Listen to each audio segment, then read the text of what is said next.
നമസ്കാരം, അശ്വിനാണ്. മലയാളീസ് പോഡ്കാസ്റ്റിൻ്റെ മറ്റൊരു എപ്പിസോഡിലേക്ക് എല്ലാവർക്കും സ്വാഗതം. ഈ എപ്പിസോഡ് നമുക്ക് വളരെ വളരെ സ്പെഷ്യലായിട്ടുള്ളൊരു എപ്പിസോഡാണ്.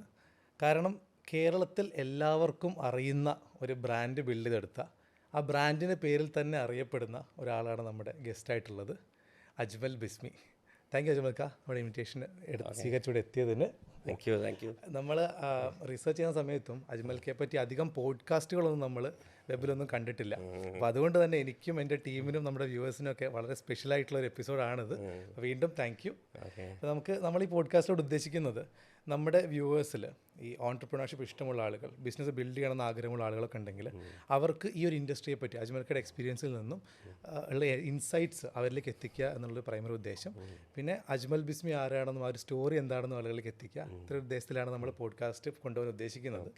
നമുക്ക് തീരെ സമയം കളയാതെ ഡയറക്റ്റ് കടക്കാം. ഫസ്റ്റ് എനിക്ക് ചോദിക്കാനുള്ളത്, ഒരു പ്രോപ്പർ കൊച്ചിക്കാരനാണ് അജ്മൽക്ക. ഇവിടെ തന്നെ ജനിച്ചു വളർന്ന ആളാണ്. അപ്പോൾ പഠനമൊക്കെ ഇവിടെ തന്നെ ആയിരുന്നോ? എങ്ങനെയാണ് ബിസിനസ്സിലേക്കുള്ള ഫസ്റ്റ് സ്റ്റെപ്പ് ഉണ്ടാവുന്നത്?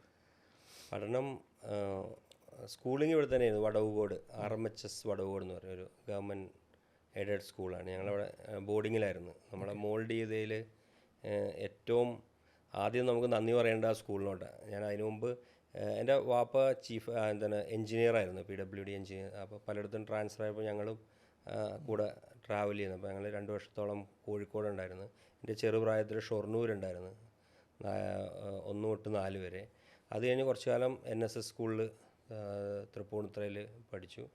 എന്നാൽ പിന്നെ പഠിത്തത്തിൻ്റെ കഴിവ് കാരണം അവസാനം നമ്മളെ പിടിച്ചു കെട്ടി.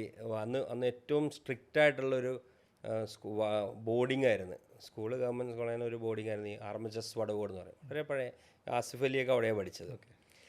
അപ്പം അവിടെ 8th 9 10th 7 7 8 9 10. അപ്പോൾ ആ കാലഘട്ടമാണ് നമ്മളെ ശരിക്കും പറഞ്ഞാൽ ഒരു മാറ്റിമറിച്ചു എന്ന് വേണമെങ്കിൽ പറയാം. നമ്മളൊന്ന് മോൾഡ് ചെയ്തെടുത്തതെന്ന് വേണമെങ്കിൽ പറയാം. അവിടുത്തെ ഒരു സ്ട്രിക്ട്നെസ്സും നമുക്ക് പഠിക്കണം. അപ്പോൾ അങ്ങനെ കൊണ്ടുവന്ന് ഇട്ടത് കൊണ്ട് തന്നെ നമ്മൾ പഠിത്തത്തിലൊക്കെ ഒന്ന് കെയർ ഇത് ചെയ്യാൻ തുടങ്ങി. മോശമില്ലാത്ത മാർക്ക് കൊണ്ട് നമുക്ക് പാസ്സായി പുറത്തു വരാനും പറ്റി. വീണ്ടും അത് കഴിഞ്ഞ് കോളേജ് സെൻറ്റ് പോൾസിലായിരുന്നു. അപ്പോൾ വീണ്ടും സ്വാതന്ത്ര്യം കിട്ടുകയാണല്ലോ.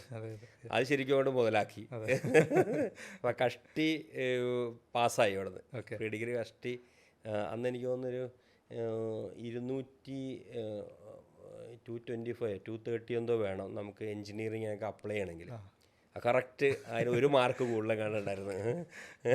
അപ്പോൾ അങ്ങനെ നിന്നപ്പോൾ ആ സമയത്ത് ഇവിടെ നമ്മുടെ ഈ സ്വാശ്രയ കോളേജോ അങ്ങനത്തെ കോളേജുകളൊന്നും ഇല്ല. എഞ്ചിനീയറിംഗ് കോളേജ് അവിടെ എന്തായാലും എൻട്രൻസ് ഒന്നും എഴുതിയിട്ട് കിട്ടാൻ പോകുന്നില്ല. വെറുതെ നമ്മൾ അതിനുവേണ്ടി പഠിച്ചിട്ടുമില്ല ഇതല്ല. അപ്പോൾ പിന്നെ നേരെ മംഗലാപുരത്തേക്ക്, അടുത്ത അധ്യായം പ്രൊഡക്ഷൻ എഞ്ചിനീയറിങ്ങിന് മംഗലാപുരത്ത് നിന്ന് ഒരു 60 കിലോമീറ്റർ അപ്പുറത്ത് കാർക്കല എന്ന് പറഞ്ഞ സ്ഥലമുണ്ട്. ഓൺ ദ വേ ഈ മണിപ്പാലോട് പോകണ വഴിക്ക് തിരിഞ്ഞു പോകണം. പടുബദ്രി എന്നാണ്. ഓക്കെ, സ്ഥലമൊക്കെ മറന്നുപോയി. ഞാൻ കോളേജ് മറക്കില്ല. നിറ്റെ എന്ന് പറഞ്ഞ സ്ഥലത്താണ്. NMAMAT നിറ്റെ എന്ന് പറഞ്ഞാൽ കാർക്കലയിൽ നിന്ന് ഒരു 10 കിലോമീറ്റർ ഉണ്ട്. അതാണ് ശരിക്കും ഒരു വഴിത്തിരിവ് എന്നുള്ളതെന്ന് പറയാം. അവിടെ നിന്ന് 4 വർഷം കൊണ്ട് പാസ്സാവേണ്ട കോഴ്സ് എന്ന് പറഞ്ഞാൽ 8 സെമിസ്റ്റർ ആണല്ലോ. 5 വർഷം കൊണ്ട് പാസ്സായി. അവിടെ 1 വർഷം എക്സ്ട്രാ എടുത്തു. എക്സ്ട്രാ നോളജ് കിട്ടി. അതെ, അവിടെ ഈ ഇവിടുത്തെ സിസ്റ്റത്തിനേക്കാൾ നമുക്കിങ്ങനെ ക്യാരി ഫോർ ചെയ്യാൻ പാടില്ല. തേർഡ് സെമസ്റ്റർ കഴിയുമ്പോൾ ഫസ്റ്റ് സെമസ്റ്റർ എല്ലാം ക്ലിയർ ചെയ്യണം. അത് ഒരു 1-2 പേപ്പർ എന്തോ ക്ലിയർ ആയില്ല. അപ്പോൾ വീണ്ടും 1 വർഷം പോയി. പക്ഷേ പിന്നെ അതിൽ നിന്ന് നന്നായിട്ട് പഠിച്ച് നല്ല മാർക്കോട് തന്നെ പാസ്സായി. പ്രൊഡക്ഷൻ എഞ്ചിനീയറിംഗ് എനിക്ക് തോന്നുന്നു almost same like mechanical management സ്റ്റഡീസാണ് കൂടുതൽ. ഇൻഡസ്ട്രിയൽ ആൻഡ് പ്രൊഡക്ഷൻ എഞ്ചിനീയറിംഗ് കുറച്ച് ഈസിയാണ് കമ്പയർ ടു അതർ ബ്രാഞ്ചസ് വെച്ച് നോക്കുമ്പോൾ കുറച്ചുകൂടെ. അപ്പോൾ ഏറ്റവും ഈസി ആയിട്ടുള്ളത് നോക്കിയെടുത്താണ്. അപ്പം എന്ന് പറഞ്ഞാൽ ഇതെല്ലാം എന്താണെന്ന് വെച്ചാൽ ഇതെല്ലാം പഠിക്കണം. ഒരു പറയുമ്പോൾ ഒരു എൻജിനീയറാണ് അല്ലെങ്കിൽ അങ്ങനെ ഒരു നെയിം വേണം. കാരണം പക്ഷെ അപ്പോഴൊക്കെ മനസ്സിൽ ചെറുപ്രായം മുതൽ തന്നെ ബിസിനസ്സാണ്. പണ്ട് ഫാമിലിയിൽ എല്ലാവരും ഈ ഗവൺമെന്റ് സർവീസ് ആണെന്ന് പറഞ്ഞു. അപ്പോൾ അങ്ങനത്തെ ഒരു ഫാമിലി എന്ന് പറയുമ്പോൾ എങ്ങനെയാണ് ഗവൺമെന്റ് കാര്യത്തിൽ വരുന്നത്? ഫാമിലി എന്ന് പറഞ്ഞാൽ വാപ്പാടെ സൈഡിലാണ് എല്ലാവരും ഗവൺമെൻറ് ജോബ്. ഉമ്മയുടെ സൈഡ് പക്കാ ബിസിനസ്സുകാർ. ഉമ്മയുടെ വീട് ഈരാറ്റുപേട്ടയാണ്. Erattupetta is known for business actually എന്ന് പറഞ്ഞാൽ മലയോര കർഷകരും അവിടെ. അപ്പോൾ നമ്മുടെ റോൾ മോഡൽ എന്ന് പറഞ്ഞാൽ ഗ്രാൻഡ് ഫാദറാണ്. ഗ്രാൻഡ് ഫാദർ എന്താ പറയുക, ഫോറസ്റ്റ് കോൺട്രാക്ടറായിരുന്നു. ഫോറസ്റ്റ് കോൺട്രാക്ടറായിട്ട് ഒരുവിധം നല്ല അന്ന് അവിടുത്തെ ഏറ്റവും ഒരു അറിയപ്പെടുന്ന ഒരു വ്യക്തിയായിട്ട് നിന്നിരുന്നതാണ്. അപ്പം നമ്മുടെയൊക്കെ ഒരു ചെറുപ്രായത്തിൽ നമ്മൾ റോൾ മോഡൽ പോലെ കാണുന്നതും നമുക്ക് അതൊക്കെയാണ് നമ്മളെ ബിസിനസ്സിലോട്ട് വരണം. അവരുടെ ഒരു എല്ലാത്തിലോട്ടും എടുത്തിയാടിക്കൊണ്ട് ചെയ്യുന്ന ഒരു ഇതൊക്കെ ഉണ്ടല്ലോ അന്നത്തെ കാലഘട്ടം അങ്ങനെയാണല്ലോ. ഞാൻ അതെ, റിസ്ക് എടുക്കുന്നത് 80s ഞാൻ പറയാം. എനിക്ക് അപ്പോൾ പലയിടത്തും ഇതുണ്ടായിരുന്നു. ഇപ്പോൾ നിലമ്പൂർ അങ്ങനെയുള്ള പലയിടത്തും ഒക്കെ കൂപ്പും ഇതൊക്കെ ഉണ്ടായിരുന്നു. ലേലത്തിലെടുക്കലും പിന്നെ എന്താ പറയുക ഇതിലോട്ടും റബ്ബർ ഇതിലോട്ടും എസ്റ്റേറ്റിലോട്ടും ആ ലെവലിലാണ് നിന്നത്. അപ്പം ആ സൈഡിൽ നിന്നാണ് ബിസിനസ്സിനോടുള്ള ഒരു താല്പര്യം കൊണ്ടുവരും. അന്ന് അതുമാത്രമല്ല, നമ്മൾ ഈരാറ്റുപേട്ടയൊക്കെ പോകുമ്പോൾ നമ്മൾ മനസ്സിലാക്കേണ്ട അന്നത്തെ ഈരാറ്റുപേട്ട പാല കാഞ്ഞിരപ്പള്ളിയിലൊക്കെ എല്ലാ കുട്ടികളൊക്കെ അപ്പോൾ നമ്മൾ ഇവിടുന്ന് അവധിക്കാലത്തൊക്കെ പോകുമ്പോൾ പോലും ഇപ്പോൾ 6 or 7 പോകുമ്പോൾ പോലും അവിടുത്തെ പിള്ളേരൊക്കെ അപ്പോഴേ ബിസിനസ്സായി ആ പ്രായത്തിൽ തന്നെ കൊട്ടുപാല് കച്ചവടവും. ഇനി ഞങ്ങൾ വരുമ്പോൾ ഞങ്ങളുടെ വലിയൊരു കൂട്ടുകുടുംബം വരുന്നു, ഞങ്ങളുടെ കസിൻസ് എല്ലാം ഉണ്ട്. അപ്പം നമ്മളെ കേറ്റർ ചെയ്യാൻ വേണ്ടി തന്നെ അവിടെ ഒരു പെട്ടിക്കടയൊക്കെ ആയിട്ട് അവധിക്കാലത്ത് അവിടെ അങ്ങനെ കടകളുണ്ടാവും. അപ്പോൾ ഇതൊക്കെയുള്ള നമ്മുടെ മനസ്സിലോട്ട് കയറുന്നത്. അപ്പോൾ അന്ന് ഇതൊക്കെ കാണുമ്പോൾ തന്നെ അതെ ആവണം, ബിസിനസ്സിലോട്ട് ഇറങ്ങണം, ബിസിനസ്സുകാരനാവണം എന്നുള്ളൊരു. അപ്പോൾ ഈ ഒരു ചിന്തയായിട്ടാണ് എഞ്ചിനീയറിംഗ് ഗ്രാജുവേറ്റ് ചെയ്യുന്നത്. തീർച്ചയായും ഫസ്റ്റ് ബിസിനസ്സിലേക്ക് എങ്ങനെയാണ്? അത് കഴിഞ്ഞ ഉടനെ എഞ്ചിനീയറിംഗ് കഴിഞ്ഞു, ജോബിനൊന്നും അധികം പോയില്ല. ഞാനങ്ങനെ അത് കഴിഞ്ഞിട്ട് ബിസിനസ്സിലോട്ട് എന്തെങ്കിലും ചെയ്യണം എന്നുള്ളത്. എൻ്റെ കല്യാണവും കഴിഞ്ഞു, എൻ്റെ മാരേജ് കഴിഞ്ഞ ഉടനെ തന്നെ. അപ്പോൾ എൻ്റെ ഫാദറിൽ ഓൾറെഡി ബിസിനസ് ചെയ്യുന്ന അതാണ്, ഗ്യാസ് ഏജൻസി ആയിരുന്നു ഇവിടെ, ബിസ്മി ഗ്യാസ് ഏജൻസി. അപ്പം ഞാൻ അദ്ദേഹത്തോട് കൂടി ഞങ്ങൾ രണ്ടുപേരും കൂടെയാണ് ആദ്യം ഈ ഗ്യാസിൻ്റെ പൈപ്പിംഗ് വർക്ക്. അന്ന് ഈ ഗ്യാസ് ഏജൻസിക്ക് വലിയ ഡിമാൻഡുള്ള സമയമാണ്. അപ്പോൾ അവർ പറയുന്നിടത്താണ് ഈ കിച്ചൺ എക്യുപ്മെൻറ്റ്സ് ഒക്കെ സപ്ലൈ അല്ലെങ്കിൽ ഗ്യാസ് പൈപ്പിംഗ് വർക്കിനൊക്കെ ഓർഡർ കിട്ടാൻ ഈസി ആയിരുന്നു. അപ്പോൾ അത് ശരിക്കും ഇപ്പോൾ ഞങ്ങൾ ഈ ഹോട്ടൽസിൽ അതുപോലെ ഈ സെമിനാരി അങ്ങനെയുള്ളിടത്തൊക്കെ ഗ്യാസിൻ്റെ പൈപ്പിംഗ് വർക്ക് ചെയ്യുമായിരുന്നു. ഇതാണ് ഫസ്റ്റ് നമ്മൾ തുടങ്ങിയത്. നല്ല പ്രോഫിറ്റബിൾ ബിസിനസ്സാണ്. കാരണം ചെറിയ വലിയ വാല്യൂ ഉള്ളതല്ലെങ്കിലും അന്നത്തെ വെച്ച് നോക്കുമ്പോൾ ഇറ്റ്സ് എ ഗുഡ് ബിസിനസ്. അത് ഫ്ലാറ്റുകളിലൊക്കെ ചെയ്യായിരുന്നു. പറഞ്ഞുതരാം, അതിലോട്ടാണ് വരുന്നത്. അപ്പോൾ ആ ഫ്ലാറ്റ് സംസ്കാരം വരുന്നേ ഉള്ളൂ. അപ്പം അന്ന് ഞാനപ്പം ഇതിലോട്ട് ഇറങ്ങി. അപ്പോൾ യുണൈറ്റഡ് വർക്ക്സ് എന്ന് പറഞ്ഞൊരു കമ്പനിയാണ് ഈ ബർണറൊക്കെ സപ്ലൈ ചെയ്യുന്നത്. അതിൻ്റെ ഡീലർഷിപ്പ് ഞാൻ എടുത്ത് കേരളത്തിൽ. കേരളത്തിലെടുത്ത്. അപ്പോൾ അതൊരു ജൂയിഷ് കമ്പനിയാണത്, ഒരു ജൂതൻ്റെയാണ്. ബോംബെയിൽ പുള്ളിയും വൈഫും കൂടെയാണ് അത് മാനുഫാക്ചർ ചെയ്തത്. കാരണം അന്നത്തെ ഏറ്റവും ക്വാളിറ്റി. അന്ന് ഇവിടെ ആരും ഡീലേഴ്സ് ഇല്ലായിരുന്നു. പലരും ഇങ്ങനെ പല രീതിയിലും നമ്പർ 2 ഒക്കെ ആയിട്ടൊക്കെ കൊണ്ടുവന്നിരുന്നതാണ്. ഞങ്ങളത് ഓതറൈസ് ചെയ്ത് ഡീലർഷിപ്പ് എടുത്ത്. അപ്പോൾ അദ്ദേഹം എനിക്കൊരു 2 ആഴ്ചത്തെ ഒരു ട്രെയിനിങ് ഒക്കെ തന്നു. പുള്ളിക്ക് എന്നെ ഭയങ്കര ഇഷ്ടമായി. അപ്പം ഞാൻ അവിടെ നിന്ന് ഒരു 2 weeks ബാന്ദ്രയിലായിരുന്നു. അവിടെ നിന്ന് പോയി ട്രെയിനിങ് ഒക്കെ എടുത്ത് ഈ ഗ്യാസ് പൈപ്പിംഗ് വർക്ക് എന്ന് പറഞ്ഞാൽ മറ്റേ നോർമൽ വർക്കുകളാണ് ചെയ്തിരുന്നത്, ചെറിയ രീതിയിലുള്ള. ഇത് റെട്ടിക്കുലേറ്റഡ് സിസ്റ്റം ഫ്ലാറ്റിലൊക്കെ എന്നാൽ ഓൾറെഡി ബോംബെയിലൊക്കെ ഓൾറെഡി തുടങ്ങിയായിരുന്നു. അദ്ദേഹം കൊണ്ടുപോയി കാണിച്ചൊരു വർക്ക് കാണിച്ച് 2 weeks നിന്ന് ഞാൻ അതിൻ്റെ ഒരു ട്രെയിനിങ് ഒക്കെ എടുത്ത്. അങ്ങനെ കേരളത്തിൽ ആദ്യത്തെ റെട്ടിക്കുലേറ്റഡ് സിസ്റ്റം ഫ്ലാറ്റിൽ ചെയ്യുന്നത് ഞാനാണ്. ഹീരയുടെ കൗഡിയാർ ഉണ്ടായിരുന്നൊരു പ്രോപ്പർട്ടിയിലാണ് ഫസ്റ്റ് പൈപ്പിംഗ് സിസ്റ്റം ചെയ്യുന്നത്. സിലിണ്ടർ സപ്ലൈ ചെയ്ത് HPC ആണ് ഇത് ചെയ്തത്. അതിന് തൊട്ട് പുറകെ എനിക്ക് കിട്ടിയ ഏറ്റവും വലിയ വർക്ക് എന്ന് പറഞ്ഞാൽ ശബരിമലയിലെ വർക്കാണ്. ശബരിമലയിൽ ഫസ്റ്റ്. അപ്പോൾ ശബരിമല അതുവരെയൊക്കെ എന്ന് പറഞ്ഞാൽ ഇങ്ങനെ നമ്മുടെ ഭക്ഷണത്തിന് എല്ലാ ഈ ദോശക്കല്ല് അങ്ങനെയുള്ള വലിയ ഇതാണല്ലോ, കുറേ മാസ് പ്രൊഡക്ഷനാണല്ലോ, പല ഇങ്ങനെ ചെറിയ ഇങ്ങനെ എടുത്തിട്ട് ചെയ്യുന്നത്. അപ്പോൾ എല്ലാവരും വിറകാണ് യൂസ് ചെയ്തത്. ഇതെല്ലാം മാറ്റിയിട്ട് നമ്മൾ ദോശയുടെ ബർണറും ഒക്കെ കയറ്റി ഗ്യാസിൻ്റെ പൈപ്പിംഗ് വർക്ക് 4 പ്രാവശ്യം ശബരിമലയിൽ കയറി നമ്മുടെ ടീമിനെയും കൊണ്ടുപോയി. എനിക്ക് തോന്നുന്നൊരു 97, 98 1-2 വർഷം, ഒരു വർഷമൊക്കെ കൊണ്ട് മാറാം. എന്നാലും എൻ്റെ ഒരു ഓർമ്മ ശരിയാണെങ്കിൽ 97, 98 4 പ്രാവശ്യം ശബരിമല കയറി. ഭയങ്കര ഒരു റിസ്ക്, ഭയങ്കര ഒരു അഭിമാനമുള്ളൊരു വർക്ക്, ഒരു കാര്യം അതിനു വേണ്ടിയാണ്. കാരണം അത്രയും മുകളിൽ ഇതെല്ലാം പിടിച്ച് കയറ്റി വർക്ക് കംപ്ലീറ്റ് എല്ലാ ഹോട്ടൽസിലും ഈ ചെറിയ ഇതുണ്ടായിരുന്നു. റീജിയനിലുള്ള അതിൻ്റെ മുകളിൽ അമ്പലത്തിൻ്റെ അടുത്തുണ്ടാകുന്ന ഇങ്ങനെ കുറേ പേരായിരിക്കുമല്ലോ എനിക്ക് തോന്നുന്നു ഓപ്ഷൻ എടുക്കണമെന്ന് തോന്നുന്നു. എടുക്കുന്ന എല്ലാവരും ഇത് കൺവേർട്ട് ചെയ്ത്. അതൊന്നുമില്ല. അപ്പോൾ എന്ന് പറഞ്ഞാൽ അന്ന് എന്താണെന്ന് വെച്ചാൽ പ്രൈവറ്റ് കമ്പനി സ്പിക്ക് എന്ന് പറഞ്ഞൊരു കമ്പനിയുടെ അവരാണ് ആ ഓർഡർ എടുത്തത്. ഏത് മീൻസ് ഗ്യാസ് സപ്ലൈ ചെയ്യാന്നുള്ളത്.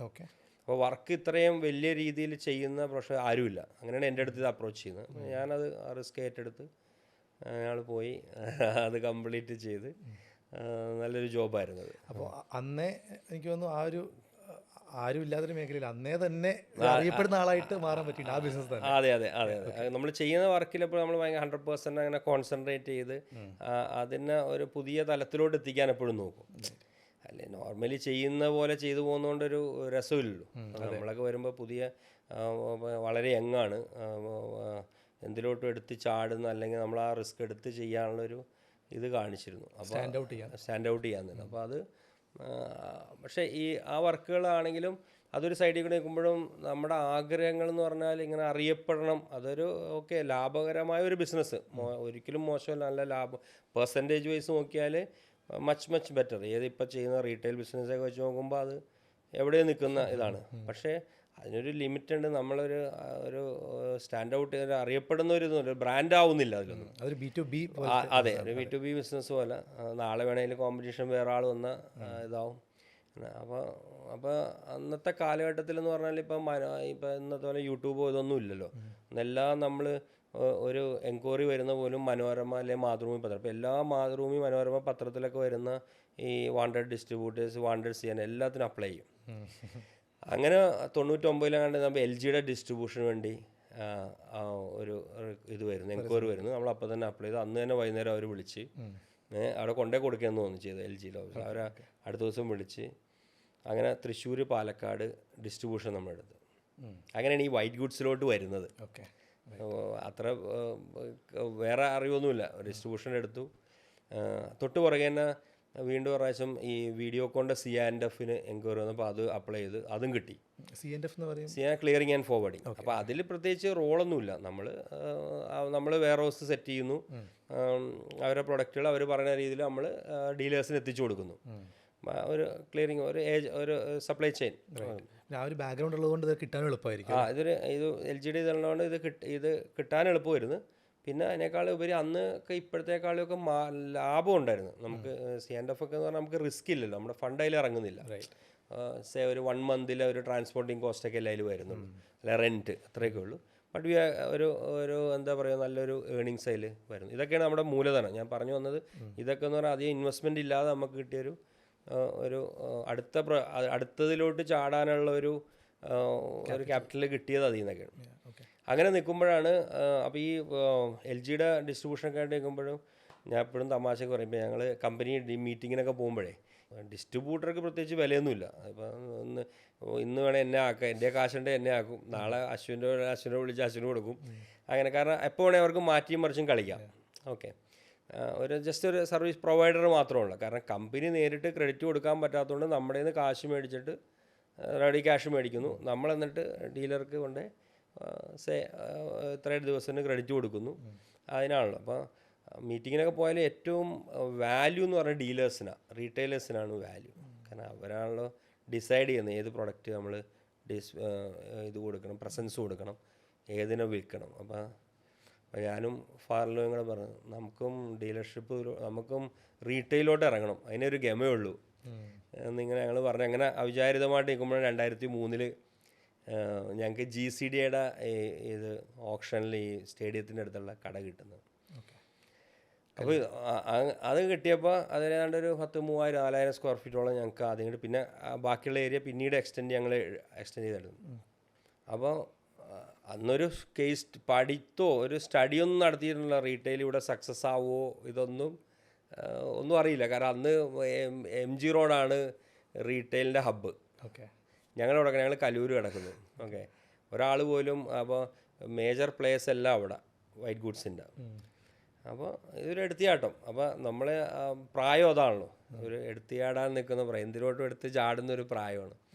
അപ്പോൾ ഇവിടുത്തെ കണ്ട 2 അഡ്വാൻറ്റേജ് എന്ന് പറഞ്ഞാൽ, ഒന്ന് നല്ല സ്പേഷ്യസ് റൂമാണ്, റെൻറ്റ് കുറവ്. പിന്നീട് ഇതൊക്കെ വലിയ ഇമ്പോർട്ടൻറ്റ് ഫാക്ടറാണ്. ഈ റെൻറ്റൊക്കെ നമ്മൾ ഭയങ്കര കോമ്പറ്റീറ്റീവായിട്ട് നിർത്തുന്നത് റീറ്റെയിലിന് ഭയങ്കര ഒരു റെൻറ്റ് കുറവ്, വൈഡ് പാർക്കിംഗ്. ഞാൻ പറയും 5,000 സ്ക്വയർ ഫീറ്റിന് 50 ഏക്കർ പാർക്കിംഗ്. കാരണം സ്റ്റേഡിയത്തിൽ എവിടെ വേണേലും വണ്ടി ഇടാം. അപ്പോൾ അങ്ങനെ ഒരു അഡ്വാൻറ്റേജ് കിട്ടുന്ന ഒരു സ്റ്റോറ് ഇതല്ലേ. അപ്പോൾ അതിലാണ് നമ്മുടെ വെരി ഫസ്റ്റ് സ്റ്റോറ്. അപ്പോൾ ബിസ്മി എന്ന് തന്നെ പറഞ്ഞപ്പോൾ ഗ്യാസ് ഏജൻസി ഉണ്ടായിരുന്നതുകൊണ്ട് ഞാൻ തന്നെ ബിസ്മി എന്ന് തന്നെ പറഞ്ഞു തന്നെ ബ്രാൻഡ് ഇട്ട് തുടങ്ങാമെന്ന് പറഞ്ഞു. അപ്പോൾ ഒരു ബ്രാൻഡ് ആക്കണമല്ലോ. ഗ്യാസ് ഏജൻസിക്ക് അങ്ങനെ ഒരു ബ്രാൻഡിൻ്റെ ആവശ്യമൊന്നുമില്ല. അങ്ങനെ ഒരു കലൂര് നടക്കുന്ന ഒരു ഗ്യാസ് ഏജൻസി അത്. അപ്പോൾ ബ്രാൻഡ് ഉണ്ടാക്കാൻ വേണ്ടി, അപ്പോൾ ബ്രാൻഡ് ഒരു ഡിസൈനൊക്കെ ആകാൻ വേണ്ടി ഞാനപ്പോൾ ഇത് എടുത്തിട്ടുണ്ട്. അന്ന് ഇന്നത്തെ കാലഘട്ടം പോലെ ഇങ്ങനെ നമുക്ക് സോഷ്യൽ മീഡിയ യൂട്യൂബൊക്കെ നോക്കി പലയിടത്തും ഉള്ളത് റെഫർ ചെയ്യാനൊന്നുമില്ല. ഇതെടുത്ത് വണ്ടിക്ക് നേരെ നോർത്തിലാണ് അന്ന് ഈ DTP ഇങ്ങനെയുള്ള പല ഡിസൈനിങ് ഒക്കെ നടത്തുന്ന ഒരു ഹബ്ബ് ഉണ്ടായിരുന്നു അവിടെ. അപ്പോൾ അവിടെ ചെന്ന് ഒരാൾ നമുക്ക് സ്പേസ് തന്ന ഒരാളുമായിട്ട്, അതുകൊണ്ട് എനിക്ക് മണിക്കൂർ 3000 രൂപ കണ്ടൊക്കെ ഉള്ളൂ നമ്മൾ ഡിസൈൻ ചെയ്യാം. അപ്പോൾ അവിടെ പോയിരുന്ന് അപ്പോൾ വിസ്മി എന്നൊക്കെ ഞാൻ തന്നെ ഇങ്ങനെ വരച്ചൊക്കെ കൊടുത്ത് ഇങ്ങനെയൊക്കെ എഴുതി. പിന്നെ ഒരു ലോഗോ ആക്കണമല്ലോ. അപ്പോൾ വന്ന വഴിയോ അല്ലെ നമ്മൾ അന്ന് ഏറ്റവും കൂടുതൽ കണ്ടുകൊണ്ടിരുന്നിരുന്ന ഒരു ലോഗോ എന്ന് പറഞ്ഞാൽ ഇന്ത്യൻ ഓയിലിൻ്റെ എഞ്ചിൻ ഓയിലുണ്ട്, സെർവോ എന്ന് പറഞ്ഞിട്ട്, സെർവോ എഞ്ചിൻ. ഇപ്പോൾ റെഫർ ചെയ്താൽ അറിയാൻ പറ്റും അത്. ആ ലോഗോ അതേപോലെയാണ്, ഇങ്ങനെ റൗണ്ടിൻ്റെ അകത്ത് സെർവോ എന്ന് എഴുതിയാണ്. അപ്പോൾ നമ്മളും അതേപോലെ തന്നെ അങ്ങനെയാണ് വിസ്മിക്ക് ലോഗോ ഉണ്ടാവണം അതിൽ നിന്നാണ്. അപ്പം സെർവോ പോലത്തെ തന്നെ അങ്ങനത്തെ ഒരു ലോഗോ ഉണ്ടാക്കി നടുക്ക് വിസ്മി കൊണ്ടുപോയിട്ട് പ്രസൻറ്റ് ചെയ്ത് അങ്ങനെയാണ് ഫസ്റ്റ്.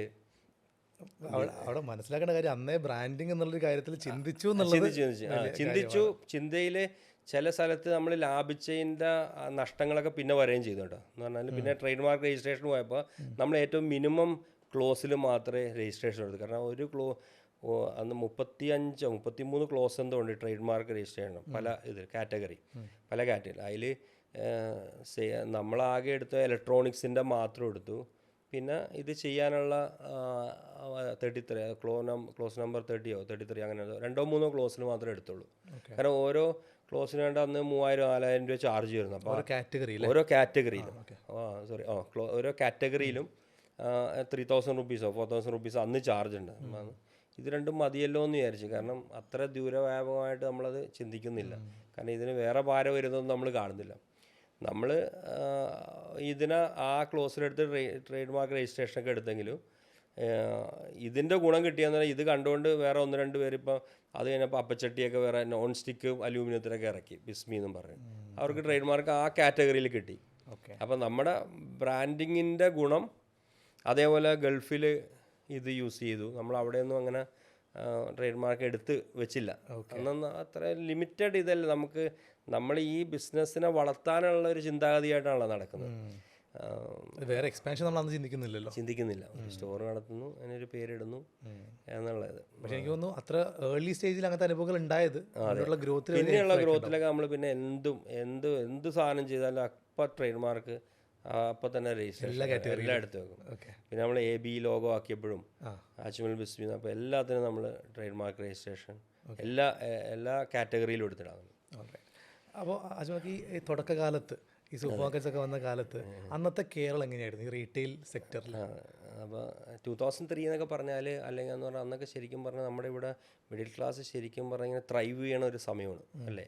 എല്ലാവരും ഏണിങ്സൊക്കെ നന്നായിട്ട് വന്നു തുടങ്ങുന്ന, അവരുടെ ഒരു സ്റ്റാൻഡേർഡ് ഓഫ് ലിവിങ് കൂടി വന്നു. അപ്പോൾ എല്ലാവരും ഓരോ ഇങ്ങനത്തെ പ്രൊഡക്റ്റുകൾ മേടിക്കാനുള്ള ഇന്നൊന്നും നമ്മൾ അത്രയും ഒരു എന്താ പറയുക എന്തൂസിയാസ് ഇപ്പോൾ ആൾക്കാരുടെ ഇടയിൽ കാണില്ല. എന്നൊക്കെ എന്ന് പറഞ്ഞാൽ അത് TV ആണെങ്കിലും ഫ്രിഡ്ജ് ആണെങ്കിലും വാഷിംഗ് മെഷീനൊക്കെ ആൾക്കാർ മേടിച്ച് തുടങ്ങുന്നൊരു കാലഘട്ടമാണ് ശരിക്കും. അപ്പോൾ ഭയങ്കര ഡിഫറൻ്റ് ആയിരുന്നു. അതേപോലെ ലിമിറ്റഡ് കോമ്പറ്റീറ്റേഴ്സ്. പിന്നെ നമ്മുടെ കടയിൽ ചെയ്ത ഡിഫറൻസ് എന്താക്കിയാന്ന് വെച്ചാൽ അന്ന് ആരും ക്രോക്കറിയൊന്നും ഈ ഇലക്ട്രോണിക്സിൻ്റെ കൂടെ വെക്കില്ലായിരുന്നു. ഞാൻ ആദ്യം മുതൽ തന്നെ എന്നൊക്കെ പുറത്ത് പോയി കണ്ടുകൊണ്ട് നമ്മളപ്പോൾ 1-2 കുറേ രാജ്യങ്ങൾ കണ്ടുകൊണ്ട് അവിടെയൊക്കെ പോകുമ്പോൾ അവിടെയൊക്കെ ഈ ഹൈപ്പർ മാർക്കറ്റിലാണ് അന്നേ ഈ ഇലക്ട്രോണിക്സ് ഒരു സെക്ഷൻ ഉള്ളത്. അപ്പോൾ ആ സെക്ഷനിൽ തന്നെ നമ്മൾ കണ്ടിട്ടുണ്ട് ഈ ക്രോക്കറിയൊക്കെ അതിൻ്റെ കൂടെ തന്നെ വെച്ചിട്ടുണ്ട്. അപ്പോൾ നമ്മൾ ഇവിടുത്തെ ഈ സ്റ്റോറിൽ നമ്മൾ ക്രോക്കറിയൊക്കെ കയറ്റി, അതൊക്കെ നമുക്ക് നല്ല ഫുട്ഫോൾ ജനറേറ്റ് ചെയ്യാൻ പറ്റി. മനസ്സിലായി. പിന്നെ എയർ കണ്ടീഷണർ അന്ന് ശരിക്കും പറഞ്ഞാൽ എയർ കണ്ടീഷണറിൻ്റെ service and sales and service agents ഉണ്ടായിരുന്നു, അവരായിരുന്നു ചെയ്തിരുന്നത്. AC അന്ന് ഇപ്പോൾ വിൻഡോ AC എനിക്ക് തോന്നുന്നു അന്ന് 60% window AC 70% window AC 30% split AC ഉണ്ടായിരുന്നു 2000. അന്നേ ഞങ്ങൾ ഈ AC ഒക്കെ സ്റ്റോറിൽ പ്ലേസ് ചെയ്തിരുന്നത്. മറ്റേ TV fridge washing machine mixie stove ഒക്കെ ഉണ്ടായിരുന്നുള്ളൂ. AC നമ്മളതിൽ കയറ്റി. അങ്ങനെ ഇപ്പോൾ എന്ന് പറഞ്ഞാൽ AC ഇലക്ട്രോണിക് സ്റ്റോറിൻ്റെ ഒരു ബാക്ക് ബോണാണ് എയർ കണ്ടീഷണർ. കാരണം ബാക്കിയുള്ളതൊക്കെ ഓൾമോസ്റ്റ് ഒരു സാച്ചുറേറ്റഡ് ലെവലോ അല്ലെങ്കിൽ റീപ്ലേസ്മെൻ്റ് ആണ് നടന്നുകൊണ്ടിരിക്കുന്നത്. ഇതാണ് ഇപ്പോൾ ശരിക്കും പറഞ്ഞാൽ ഒരു വീടുകളിലോട്ടാണേലും 3-4 വേണം. അതെ അതെ. അപ്പോൾ അന്നും ഈ AC മാർക്കറ്റൊക്കെ വൈഡ് സ്ലോലി ഭയങ്കര സ്ലോ. നമ്മളൊക്കെ വെച്ചിട്ടുണ്ടെങ്കിലും സെയിൽ അപ്പോഴും സെയിൽസ് ആൻഡ് സർവീസ് ഏജൻസിൻ്റെ അടുത്തായിരുന്നു കൂടുതലുണ്ടായിരുന്നത്. പക്ഷേ അന്നത്തെ മാർക്കറ്റ് എന്ന് പറഞ്ഞാൽ അന്ന് കുറച്ച് എന്താ പറയുക, നല്ലൊരു അപ്പർ മിഡിൽ ക്ലാസ്സിനൊക്കെയാണ് ഇത് AC ഒരു ഗമയിൽ മേടിച്ച് വെക്കുന്ന ഒരു ടൈമായിരുന്നു. അല്ലെ തന്നെ ഇനി വീടുകളിലോട്ടാണെങ്കിൽ തന്നെ ഒരെണ്ണത്തിൽ കൂടുതലൊന്നും മേടിക്കാറില്ലായിരുന്നു. ഒരെണ്ണം മെയിൻ റൂമോ അല്ലെങ്കിൽ ഫാർമറിൻ്റെ റൂമിലോ അങ്ങനെയൊക്കെ ഉണ്ടായിരുന്നുള്ളൂ. അത് തന്നെ ഭയങ്കര, അതും ആ സീസൺ ടൈമിലായിരിക്കും ഏറ്റവും കൂടുതൽ പോകുന്നത്. അല്ലാതെ ഇപ്പോൾ എന്ന് പറഞ്ഞാൽ അതൊരു കോമൺ പ്രൊഡക്റ്റായി. എല്ലാ ഇപ്പോൾ ഒരു റെസ്പെക്റ്റീവ് ഓഫ് ക്ലൈമറ്റ് ഇത് എല്ലാ ഇപ്പോൾ ജൂണിലും ജൂലൈയിലും ഒക്കെ മൺസൂൺ ടൈമിൽ പോലും AC നന്നായിട്ട് മൂവ് ചെയ്യാൻ തുടങ്ങി. അപ്പോൾ അതൊരു ഭയങ്കര ഗ്രോത്ത് വന്നൊരു പ്രൊഡക്റ്റാണ്. അപ്പോൾ ഇതായിരുന്നു നമ്മുടെ അന്നത്തെ സ്റ്റാർട്ടിങ്. ഇന്നത്തെ അത്ര കോമ്പറ്റീഷൻ ഇല്ല.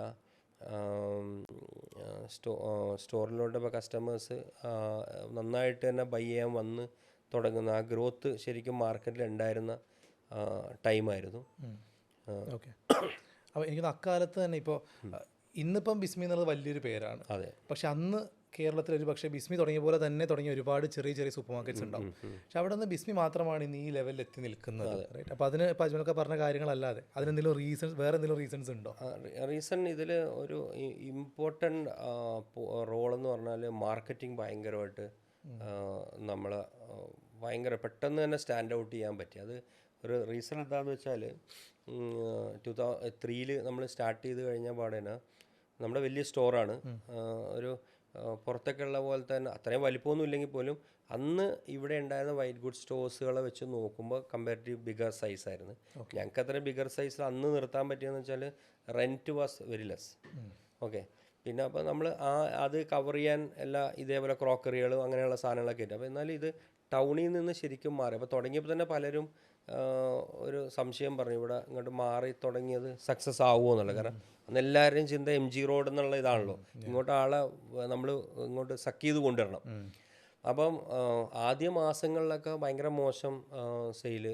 നമുക്ക് തോന്നുന്നില്ല, ചില ദിവസങ്ങളിൽ ബില്ലേ അടിച്ചിട്ടില്ല തോന്നുന്നു. അപ്പോൾ ഞാൻ എപ്പോഴും പറയും, ചില ദിവസങ്ങൾ നമ്മൾ വെറുതെ ഒരു ഫേക്ക് ബില്ലൊക്കെ അടിച്ചിടും, എന്നിട്ട് അടുത്ത ദിവസം ക്യാൻസൽ ചെയ്യും. കാരണം വീട്ടിൽ പോകുമ്പോൾ വൈഫ് വയ്ക്കുമ്പോൾ ഇന്ന് 2 ഫ്രിഡ്ജ് വിറ്റുന്നു അല്ലെ അങ്ങനെ കാണിക്കുമല്ലോ. തുടങ്ങിയിട്ട് പിന്നെ അത് മോശമായെന്ന് പറയാനും പറ്റില്ലല്ലോ. അപ്പോൾ എല്ലാവരും അന്ന് ഒരു സംശയത്തോടുകൂടി കണ്ടായിരുന്നു. ഞാൻ എൻ്റെ ഒരു റിസ്കിൽ സ്റ്റാർട്ട് ചെയ്തതാണ്. ഓക്കെ. ഞാനെപ്പോഴും പറയും, നമുക്കൊരു ഇത് വന്നു കഴിഞ്ഞാൽ കുറ്റപ്പെടുത്താൻ പലരും ഉണ്ടാവും. ഓക്കെ. സക്സസ് ആയാൽ അതിൻ്റെ പങ്കുപറ്റാനും ആളുണ്ടാവും. ഓക്കെ. അപ്പം ഇതെങ്ങനെ സക്സസ് ആക്കണം എന്നുള്ള ഇതിലിങ്ങനെ നിൽക്കുമ്പോഴാണ് ഒരു ബ്രേക്ക് ത്രൂ എന്ന് പറയുന്നത്. അപ്പോൾ എൻ്റെ മോൾ വളരെ ചെറുതാണ്. ഞാൻ കുറേ ഇൻ്റർവ്യൂവിന് പറഞ്ഞാണ്, ഞാൻ കേൾക്കണവർക്ക് ചിലപ്പോൾ ബോറടിക്കും, എന്നാലും പറഞ്ഞേക്കാം. നമ്മുടെ വ്യൂസ് കേട്ടിട്ടുണ്ടാവില്ല. ഇല്ല. അപ്പോൾ മോള് വളരെ ചെറുതാണ്. മോളപ്പോൾ 4-5 വയസ്സൊക്കെ ഉണ്ട്. അപ്പോൾ വൈഫിന് പേര് ഷബാനി അജ്മൽ. അപ്പോൾ വൈഫ് മോൾക്ക് ഭക്ഷണം കഴിക്കാനൊക്കെ മടികളോട് കാണിക്കണം. അപ്പോൾ അന്ന് ആകെ ചാനൽ എന്ന് പറഞ്ഞാൽ ഏഷ്യാനെറ്റാണ് മെയിനായിട്ടുള്ളത്. പിന്നെ ഏഷ്യാൻ്റെ ഇതുണ്ട്, മറ്റേ ACV, ജൂക്ക് ബോക്സ് എന്നൊക്കെ പറഞ്ഞ കുറേ പാട്ടുകൾ കാണിക്കണ കണ്ടിന്യൂസ് 24 മണിക്കൂറും മെഡ്ലി ഒക്കെ പാട്ടുകൾ കാണിച്ചു. അപ്പോൾ അതിൽ ഓരോ പാട്ട് കഴിയുമ്പോൾ ഒരു പരസ്യം വരും, ശ്രദ്ധിച്ചിട്ടുണ്ട്. അപ്പോൾ വൈഫ് പറയും, നമുക്കിതിൽ പരസ്യം കൊടുത്താൽ നല്ല, കാരണം മെയിൻ ചാനൽ കൊടുക്കുകയെന്ന് പറഞ്ഞാൽ നമുക്ക് ഒരിക്കലും ഒരു സ്റ്റോർ വെച്ചും ഒന്നും നമുക്ക് അത്ര റിസ്ക് എടുക്കാൻ പറ്റില്ല. ഇത് അപ്പോൾ ഞാനും ആലോചിച്ചത് നല്ലതാണല്ലോ, ഇതിങ്ങനെ നോക്കിയാൽ നല്ലൊരു ഐഡിയ ആണല്ലോ എന്ന് പറഞ്ഞാൽ ഞാൻ അതിൻ്റെ ഒരാളെ തപ്പി. ഒരു ബഷീർ എന്ന് പറഞ്ഞ ആളാണ് അന്നൊരു ഏജൻറ്റ് ഇവിടെ ഉണ്ടായിരുന്നു ഈ തമ്മനത്ത്. അപ്പം ബഷീറിനെ വിളിച്ച്, അപ്പോൾ ഓൾ കേരള, ഒന്ന് വിശ്വസിക്കില്ല, all Kerala ACV, juke boss, Medley, പിന്നെ എന്തൊക്കെയോ ഉണ്ടായിരുന്നു, 3-4 ചാനലുകൾ. എനിക്കൊന്ന് ഓരോ 30 സെക്കൻഡ്സ് 60 ഓരോ 5 മിനിറ്റ്സിലും പരസ്യം വന്നിട്ടുണ്ട്. എല്ലാം കൂടെ 1.5 ലക്ഷം രൂപ ചിലവുള്ളൂ.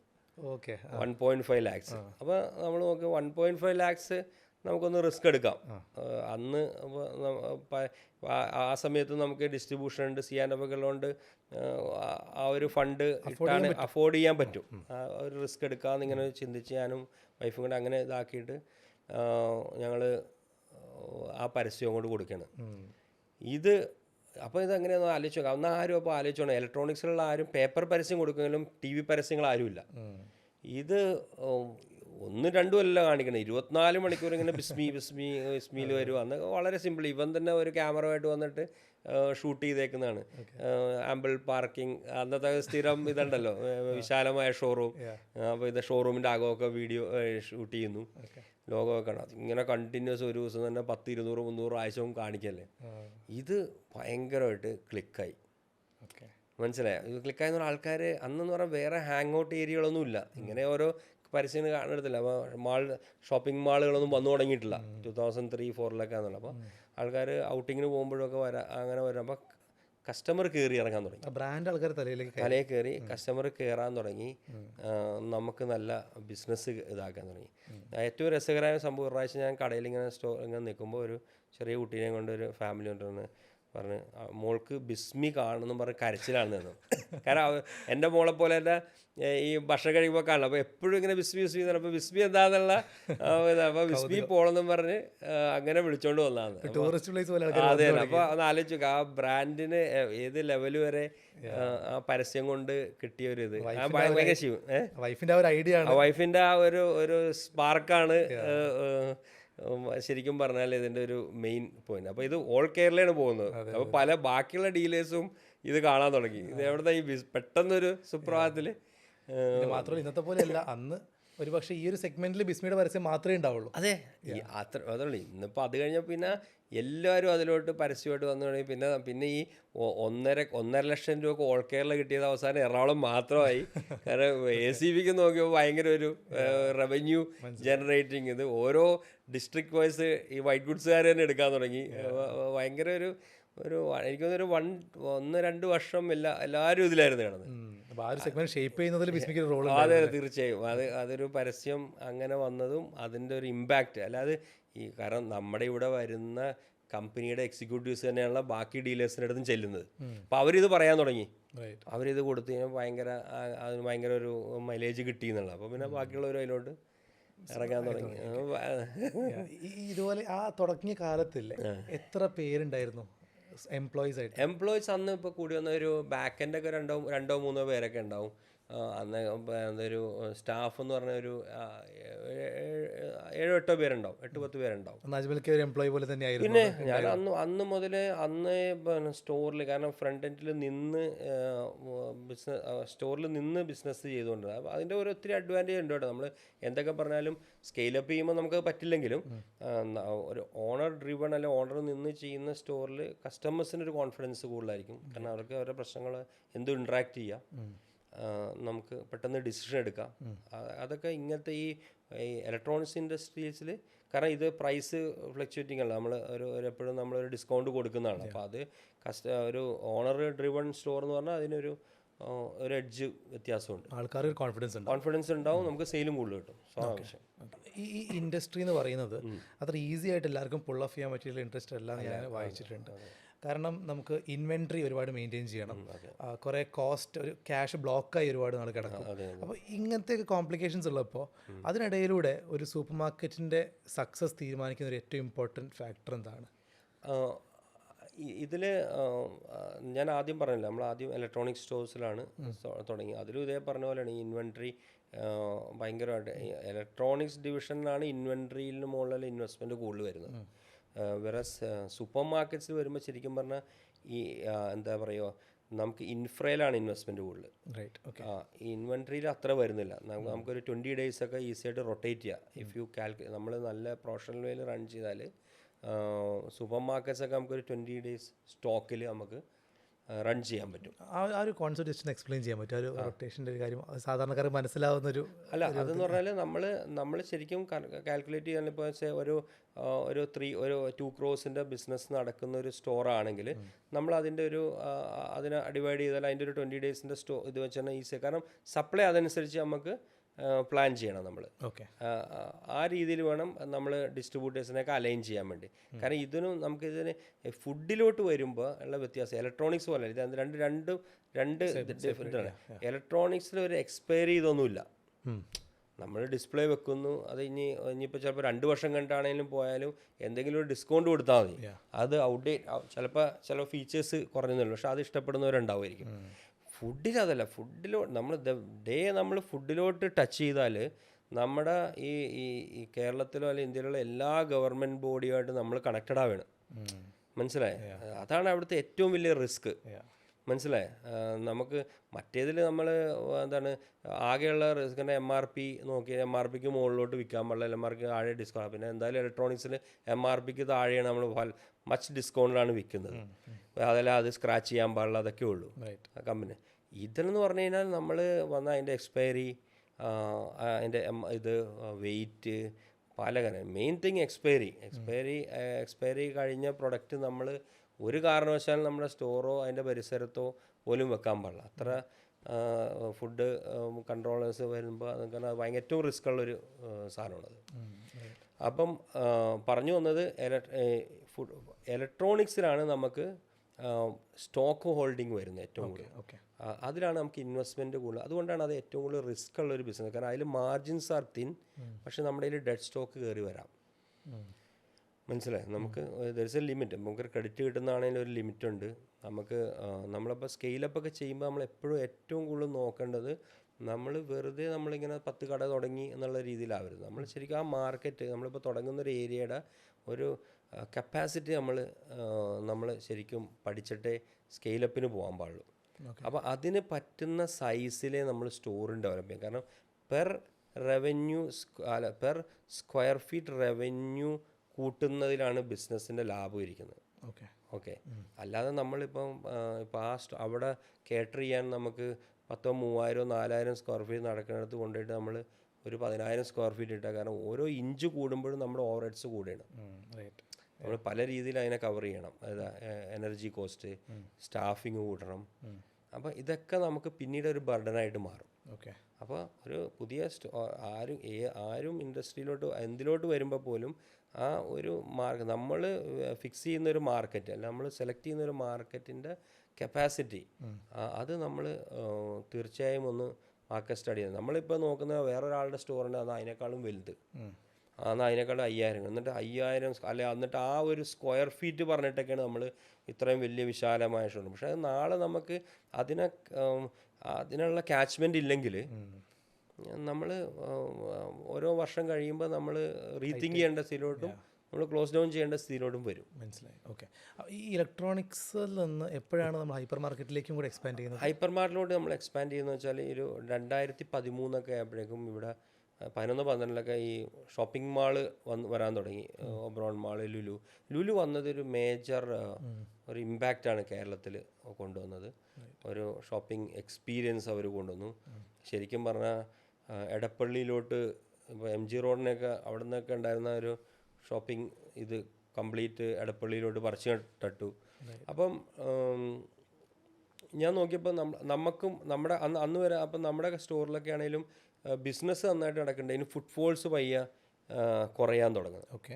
ഞാനതൊക്കെ വാച്ച് ചെയ്യുന്ന ആളാണ്. അല്ല, നമ്മൾ ഓരോ ദിവസം നമ്മൾ മന്ത് ഓൺ മന്ത് നമുക്ക് ഗ്രോത്ത് ഉണ്ടെങ്കിലും നമ്മളൊരു സ്റ്റോറിനെ കാണുമ്പോൾ സ്റ്റോർ ഒരിക്കലും ഡെസേർട്ടഡായിട്ട് കിടക്കരുത്. നമ്മളെപ്പോഴും അതിൻ്റെ ഒരു ഫുട്ഫോൾ ഭയങ്കര ഇമ്പോർട്ടൻ്റ്. എന്നാലേ നമുക്ക് പല ഇമ്പൾസ് ബൈ ഇങ്ങനെയുള്ള പ്രൊഡക്റ്റുകൾ വെക്കാൻ പറ്റുള്ളൂ. കസ്റ്റമർ കുറയുന്നതിൻ്റെ അർത്ഥം അവരുടെ മനസ്സിൽ നിന്ന് ആ ബ്രാൻഡ് ഫെയ്ഡ് ആയിക്കൊണ്ടിരിക്കുന്നതിൻ്റെ ലക്ഷണമാണ്. അപ്പം ഫുട്ഫോൾ എപ്പോഴും നമ്മൾ വാച്ച് ചെയ്യണം. വെരി ഇമ്പോർട്ടൻറ്റ് ഫാക്ടർ അത്.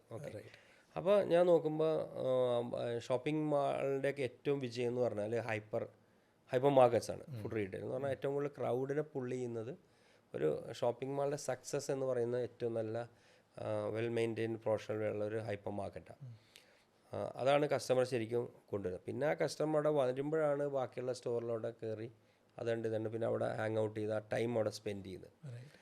അപ്പം പിന്നെ എൻ്റെ ചിന്ത മുഴുവനും ഇനി അടുത്ത സ്റ്റോറുകൾ തുടങ്ങുമ്പോൾ എന്തുകൊണ്ട് ഇതിൻ്റെ ഒരു സ്റ്റാൻഡ് ലോൺ ഇങ്ങനത്തെ ഹൈപ്പർ സ്റ്റോറുകൾ പോലെ ആക്കുക, ഇതിൻ്റെ ഒരു മിനിയേച്ചർ ഒരു ചെറിയ സൈസ് കുറക്കുക, ഓരോ മാർക്കറ്റിന് പറ്റുന്ന ക്യാച്ച്മെൻറ്റ് നോക്കി അവിടുത്തെ ഒരു പോപ്പുലേഷനൊക്കെ നോക്കി ബൈയിങ് പവറൊക്കെ നോക്കിയിട്ടുള്ളത്. അങ്ങനെയാണ് നമ്മൾ അടുത്ത സ്റ്റോർ ഇത് നോക്കുമ്പോൾ ഈ ഫുഡ് റീറ്റെയിലും കൂടെ ഒരു കൺസെപ്റ്റ്. അപ്പോൾ ഇതൊക്കെ നമ്മൾ ട്രാവൽ ചെയ്യുമ്പോൾ പലയിടത്ത് കാണുന്നതുമൊക്കെ നമ്മളെ ഭയങ്കരമായിട്ട് ഇത് സ്വാധീനിച്ചിട്ടുണ്ട് കേട്ടോ. പലയിടത്ത് പോകുമ്പോഴും നമ്മളിങ്ങനെ സ്റ്റാൻഡേർഡ് സ്റ്റോറുകളിൽ ഫുഡ് റീറ്റെയിൽ ഉണ്ടാവും, സൈഡിൽ ഇലക്ട്രോണിക്സ് ഉണ്ടാവും, ചിലത് മുകളിൽ ഇലക്ട്രോണിക്സ് ഉണ്ട്. ഞാൻ ആ രീതിയിൽ ഞാനാണ് ആദ്യമായിട്ട് ഈ ലാൻഡ് ലീസിന് എടുത്തിട്ട് ഇങ്ങനത്തെ ഏറ്റവും മിനിമൽ ഡെക്കാത്തലൊക്കെ അതിൽ വലിയ ഇമ്പാക്റ്റ് ഉണ്ടാക്കിയത്. ഓക്കെ ഓക്കെ കാരണം ഏറ്റവും മിനിമൽ ഇൻഫ്രയിൽ നമുക്ക് സ്റ്റോർ ക്രിയേറ്റ് ചെയ്യും, warehouse model warehouse മോഡലിൽ. അപ്പോൾ ഭയങ്കര സ്പേഷ്യസ് ആയിരിക്കും, ഉള്ളിൽ പില്ലേഴ്സ് ഒന്നുമില്ല. ആൾക്കാർക്ക് ശരിക്കും ഫ്രീ ആണ്. നല്ല ഒരു 10-50 വണ്ടി അല്ലെങ്കിൽ 100 വണ്ടി പാർക്ക് ചെയ്യുന്നു, ഈസി ആയിട്ട് പാർക്കിംഗ് ഇമ്പോർട്ടൻസ് ഭയങ്കര ഇമ്പോർട്ടൻ്റ് ആണ്. ഇപ്പോൾ ലേഡീസാണ് കൂടുതൽ വരുന്നത്, അപ്പോൾ അവർക്ക് ഈസി ആയിട്ട് പാർക്ക് ചെയ്യാൻ പറ്റണം, കയറി ഷോപ്പ് ചെയ്യുന്നു. അപ്പം ഈ ഒരു കൺസെപ്റ്റിലോട്ട് സ്റ്റോർ, അപ്പോൾ അങ്ങനത്തെ ഒരു ഫസ്റ്റ് സ്റ്റോർ നമ്മൾ വന്ന് തന്നെ തൃശ്ശൂർ ആദ്യം വന്നു, പിന്നെ പെരിന്തൽമണ്ണ, പാലക്കാടൊക്കെ നമ്മൾ ലാൻഡ് ലീസിന് എടുത്തിട്ട് അതേപോലത്തെ ബോക്സ് പ്രീഫാബിൽ ചെയ്തെടുക്കുകയാണ് ചെയ്തത്. ഇപ്പം അത് കഴിഞ്ഞ് നമ്മളത് ഫസ്റ്റ് ആ ഒരു ട്രെൻഡ് കൊണ്ടുവന്നത് ശരിക്കും. കാരണം അപ്പോൾ അതൊരു റീബ്രാൻഡിങ് കൊണ്ടുവന്നു, അജ്മൽ ബിസ്മി എന്നും പറഞ്ഞ് നമ്മൾ AB ബിസ്മി എന്ന് പറഞ്ഞ റീബ്രാൻഡിങ് വന്നു, സ്റ്റോഴ്സ് ഈ ഒരു ലെവലിൽ. അപ്പോൾ അതിൻ്റെ നമ്മൾ കണ്ടതെന്ന് വെച്ചാൽ അങ്ങനെ വരുന്ന സ്റ്റോറുകളിൽ ഇലക്ട്രോണിക്സിനാണെങ്കിലും ഇമ്പൾസ് ബൈയിങ് നന്നായിട്ട് കൂടുന്നു. കാരണം താഴെ എപ്പോഴും നമുക്കൊരു 10,000-2,000 ബില്ലിങ് എപ്പോഴും ബിൽ കട്ട് നടക്കും, 2,000 ബില്ലുകൾ നടക്കും. 2,000 ബില്ല് നടക്കണമെങ്കിൽ എന്തായാലും 2,500-2,800 പേര് കയറി ഇറങ്ങുന്നു. അപ്പം ഇവരിലേയും കൂടെ നമുക്ക് മാർക്കറ്റ് ചെയ്യാം, നമുക്ക് മുകളിലോട്ട് കയറ്റാം, അല്ലെങ്കിൽ സൈഡിൽ തന്നെയാണെങ്കിൽ അവർ വരുമ്പോഴായിരിക്കും ഒരു മിക്സി എക്സ്ചേഞ്ച് ചെയ്യാനായല്ലോ എന്നുള്ളൊരു ചിന്ത വരുന്നത്. പക്ഷെ അത് കോമ്പിനേഷൻ വാസ് എക്സലൻറ്റ്. അങ്ങനെ അതാണ് നമ്മളെ ശരിക്കും പറഞ്ഞാൽ. അതും ഈ പറഞ്ഞ പോലെ ഫുഡ് റീറ്റെയിലിനെ പറ്റി, സൂപ്പർ മാർക്കറ്റ്സിനെ പറ്റിയൊന്നും അറിയുന്നില്ല, ആകെ ഇങ്ങനെ പുറത്തേക്ക് കണ്ടിട്ടുണ്ട്. പക്ഷേ ആ സമയത്ത് തുടങ്ങിയപ്പോൾ നമ്മൾ അപ്പോഴേക്കും ഒത്തിരി വളർന്നല്ലോ, ഇത് മാർക്കറ്റും വളർന്നു. മാർക്കറ്റിൽ ഒത്തിരി എന്താണ് ഇതിനെ സപ്പോർട്ട് ചെയ്യാനുള്ള പ്രൊഫഷണൽസും വന്നു തുടങ്ങി. അപ്പോൾ നമ്മൾ കുറേ ഒരു പ്രൊഫഷണൽസിനെയൊക്കെ ഉൾപ്പെടുത്തിക്കൊണ്ടാണ് നമ്മൾ ആ ഒരു റീവാമ്പിങ്ങും അല്ലെങ്കിൽ ഈ ഒരു പുതിയ സെഗ്മെൻറ്റും കൂടെ ബിൽഡ് ചെയ്തത്, ഈ ഫുഡ് റീറ്റെയിലും കൂടെ ബിൽഡ് ചെയ്തെടുത്തത്. കാരണം ഇലക്ട്രോണിക്സ് ചെയ്യുമ്പോൾ വളരെ ലിമിറ്റഡ് SKU ഉള്ളൂ. കാരണം നമുക്ക് തന്നെ വേണമെങ്കിൽ നമുക്ക് ഹാൻഡിൽ ചെയ്യാവുന്നതാണ്. പക്ഷേ ഇത് അശ്വിൻ പറഞ്ഞ പോലെ ഇത് ഹാൻഡിലിംഗ് എന്ന് പറഞ്ഞാൽ ഈ സൂപ്പർ മാർക്കറ്റ്സിൻ്റെ ഏറ്റവും എന്ന് പറഞ്ഞാൽ നമ്പർ 10,000-2,000 SKU ഉണ്ട്, അല്ലെങ്കിൽ 3,000 SKU ഉണ്ട്. ഇത് ഹാൻഡിൽ ചെയ്യാൻ ഒരു ടീം ഓഫ് പ്രൊഫഷണൽസ് ഉണ്ടായാൽ മാത്രമേ നടക്കുകയുള്ളൂ. അതാണ് ഇതിലൊരു റിസ്ക്. എക്സാക്ട്ലി അതെ. അപ്പോൾ നമ്മൾ അങ്ങനത്തെ ഒരു ടീമിനെ ബിൽഡ് ചെയ്തു. പിന്നെ ഞാൻ കൂടുതൽ ഇൻവെസ്റ്റ് ചെയ്ത ടീമിനെ ബിൽഡ് ചെയ്തു.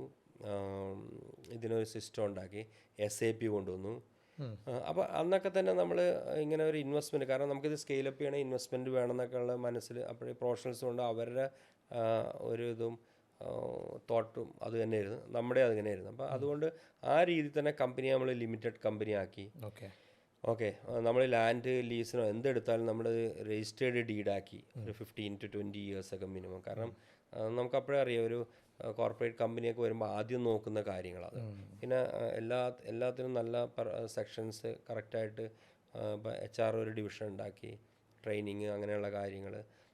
പിന്നെ നമ്മൾ പേപ്പറൊക്കെ എല്ലാം പെർഫെക്റ്റ് ആണ്. പിയാനിലൊക്കെ നോക്കിയാലും എബിറ്റ ഷുഡ് ബി പോസിറ്റീവ്. അപ്പോൾ നമ്മൾ അങ്ങനെയൊക്കെയാണ് നമ്മൾ അതിനെ മെയിൻറ്റെയിൻ ചെയ്ത് ഈ സ്റ്റോർ.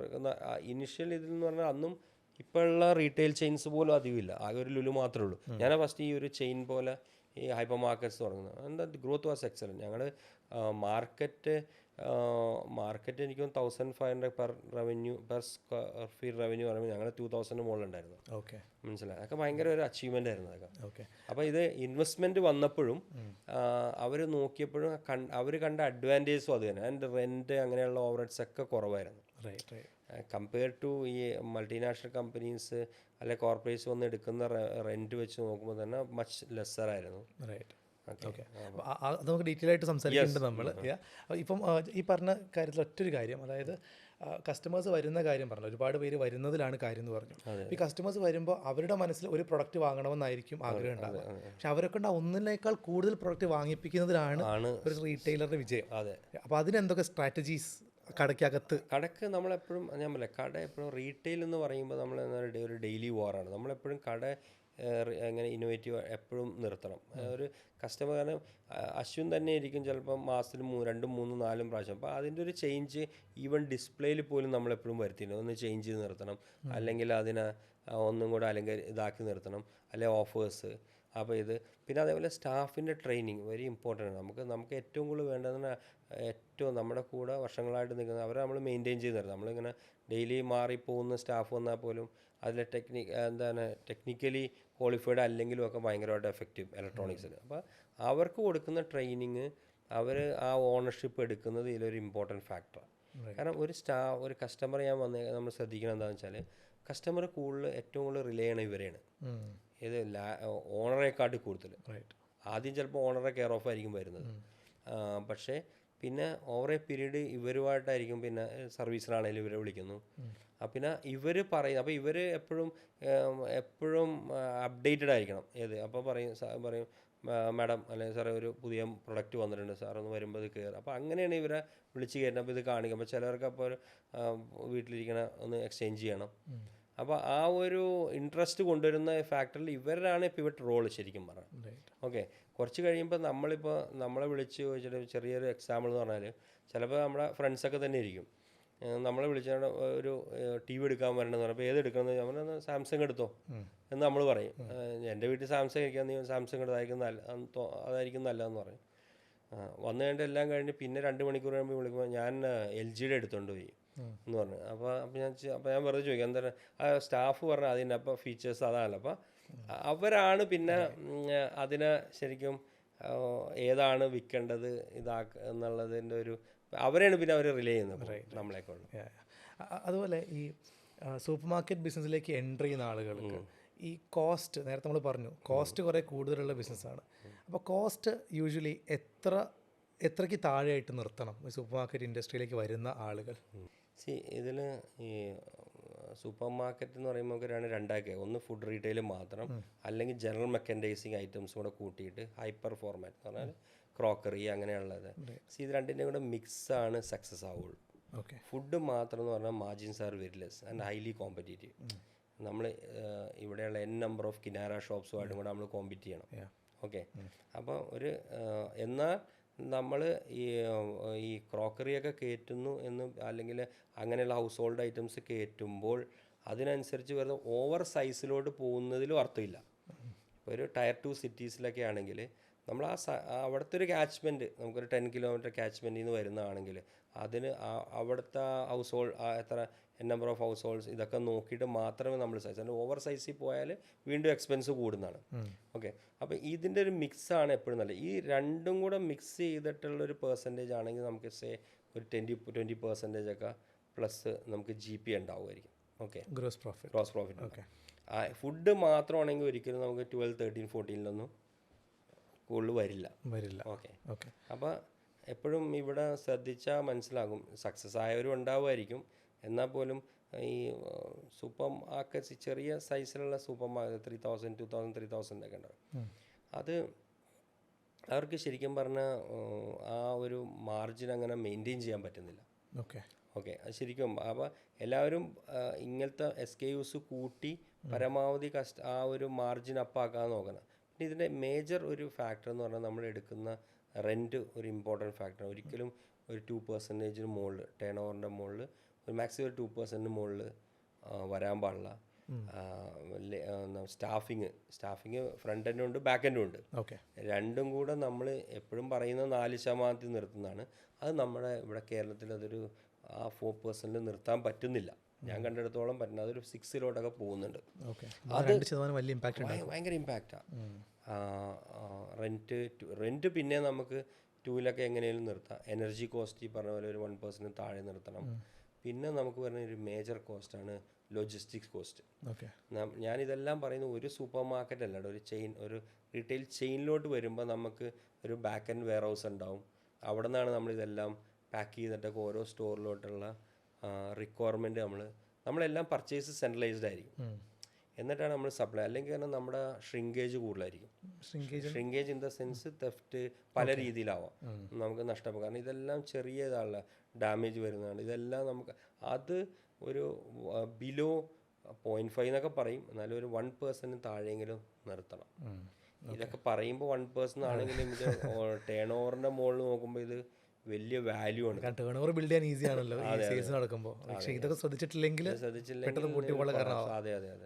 അപ്പം നമ്മൾ ഇങ്ങനത്തെ കാര്യങ്ങൾ ഇതെല്ലാം പെർസെൻറ്റേജ് വൈസ് വർക്കൗട്ട് ചെയ്ത്, അപ്പോൾ ഇതൊക്കെ നോക്കാമെന്ന് പറയുമ്പോൾ അതനുസരിച്ച് തന്നെ നമ്മുടെ സ്റ്റാഫിങ് ഇത് കൂടെയാണ് അല്ലേ.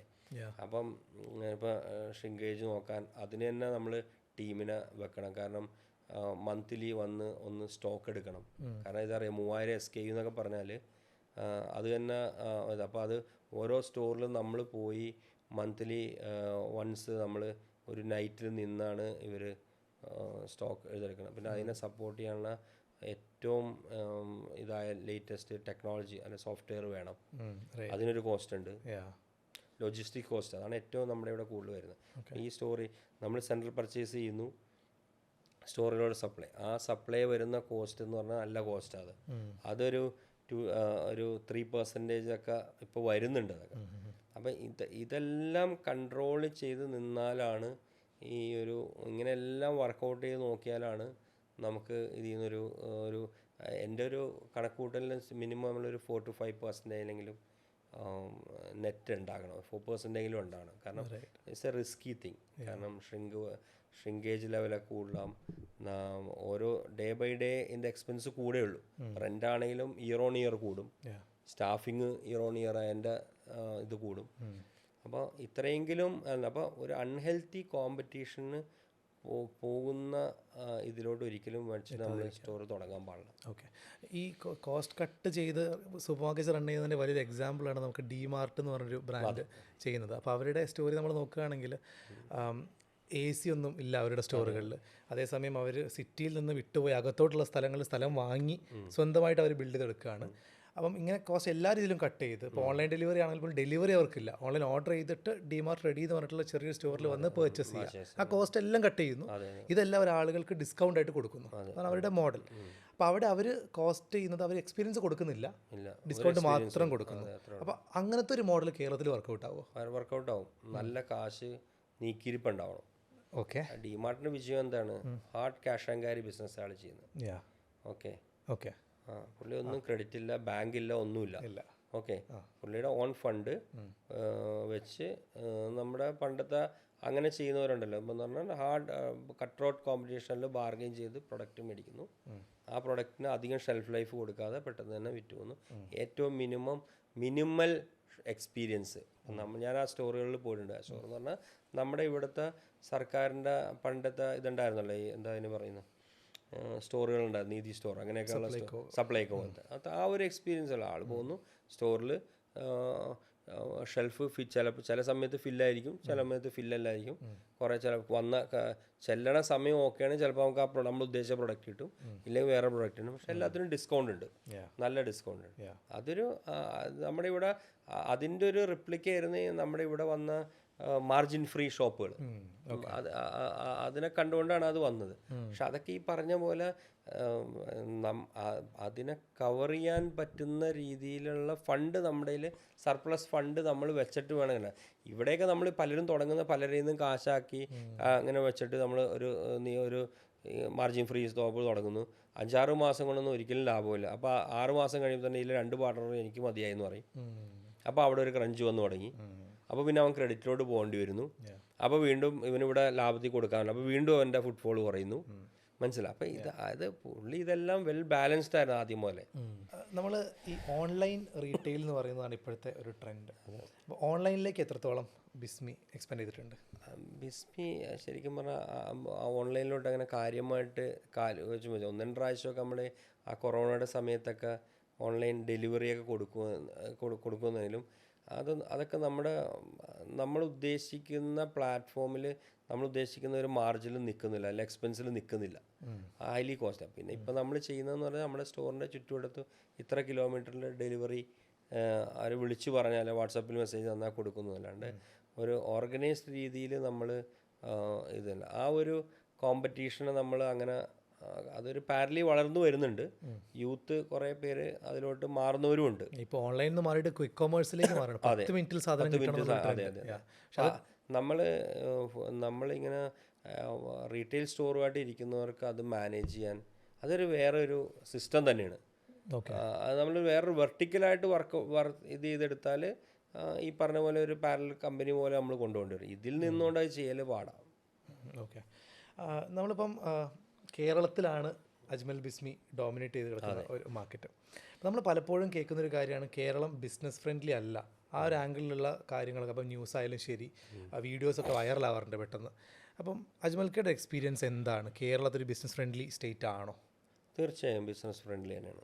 ഒരു പ്രശ്നങ്ങളൊന്നുമില്ല. അങ്ങനത്തെ ഈ നമ്മളീ പറയുന്ന മെയിനായിട്ട് നമ്മൾ പറയുന്ന യൂണിയൻ പ്രശ്നം, ട്രേഡ് യൂണിയൻ ഇഷ്യൂസ്, കയറ്റി ഇറക്ക് പ്രശ്നങ്ങളൊക്കെയാണ് മെയിനായിട്ട് പറയുന്ന ഒരു ഇത് യൂണിയനിസം വരുന്നതിനാണ്. പക്ഷെ അത് പണ്ട് കാലത്ത് ഉണ്ടായിരുന്നത് വെച്ച് നോക്കുമ്പോൾ ഇപ്പോൾ തീരെയില്ല. ഇപ്പോഴത്തെ ജനറേഷൻ അതിനെപ്പറ്റി ബോധേടെയല്ല.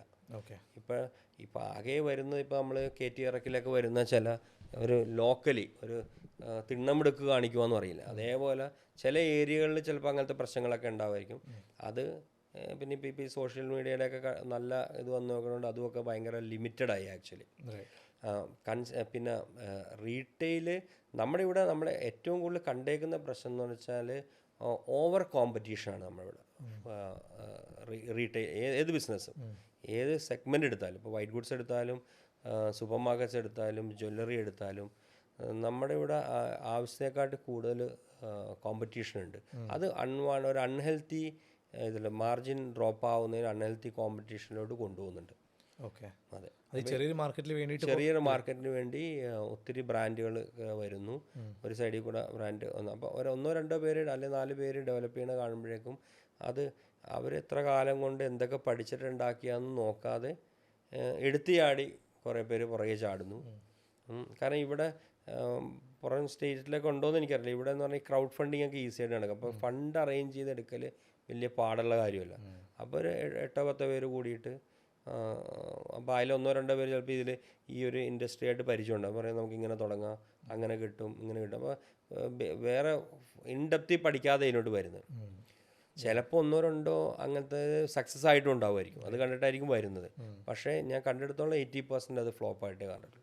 അപ്പോൾ അതിനുള്ള സൊല്യൂഷൻ എന്താണ്? ഇങ്ങനെ ഓവർ ക്രൗഡ് മെയിൻ സൊല്യൂഷൻ എന്ന് പറഞ്ഞാൽ ഒന്ന് മാർക്കറ്റ് നന്നായിട്ട് പഠിച്ചിട്ട് അല്ലെങ്കിൽ ഇന്നോവേറ്റീവ് ആയിട്ട് പുതിയ ബിസിനസ്സുകളിലോട്ട് ഡെവലപ്പ് ചെയ്ത് എടുക്കാൻ നോക്കണം. ഒന്ന്. 2, ഇനി ഇതേ ഇൻഡസ്ട്രി തന്നെ പറഞ്ഞാൽ നമ്മുടെ ഇവിടെ ഏറ്റവും ചാൻസുകൾ ഇനി കിടക്കുന്നതെന്ന് പറഞ്ഞാൽ ഇന്ത്യയിൽ കിടക്കുന്ന കേരളം ഒഴിച്ച് ഇഷ്ടംപോലെ സ്റ്റേറ്റുകൾ വേറെയുണ്ട്. നമ്മൾ അത് എക്സ്പ്ലോർ ചെയ്യാൻ പോകണം. ശരിക്കും പറഞ്ഞാൽ യൂത്തിനോട് ഏറ്റവും കൂടുതൽ ഉപദേശിക്കുന്നൊരു കാര്യം എന്ന് പറഞ്ഞാൽ നമ്മൾ ഇവിടെ കിടന്ന് തമ്മിത്തല്ലി കിടന്നിട്ട് കാര്യമില്ല. ഓക്കെ, അപ്പോൾ നമ്മൾ ശരിക്കും ബാക്കി സ്റ്റേറ്റുകളിൽ ഞാൻ ഈ പറഞ്ഞ പോലെ 10 ഞാനൊക്കെ തുടങ്ങിയ പോലത്തെ ഒരു മാർക്കറ്റ് അല്ലെങ്കിൽ 2000 അല്ലെങ്കിൽ 2005 2010 പോലത്തെ മാർക്കറ്റുകളാണ് അത്രയും എക്സ്പ്ലോർ ചെയ്യാൻ പറ്റിയ വെർജിൻ മാർക്കറ്റ്സാണ് നോർത്തിലോട്ടൊക്കെ പോയി കഴിഞ്ഞാൽ ഉള്ളത്. പല സ്റ്റേറ്റ്സിലും ഞാൻ പോയപ്പോൾ ഞാൻ കണ്ട് മനസ്സിലാക്കിയേക്കുന്ന കാരണം ഇവിടെയൊക്കെ നമ്മളതിനെക്കാട്ടും 4 ഇരട്ടി പോപ്പുലേഷൻ ഉണ്ട്, ജനസംഖ്യയുണ്ട്.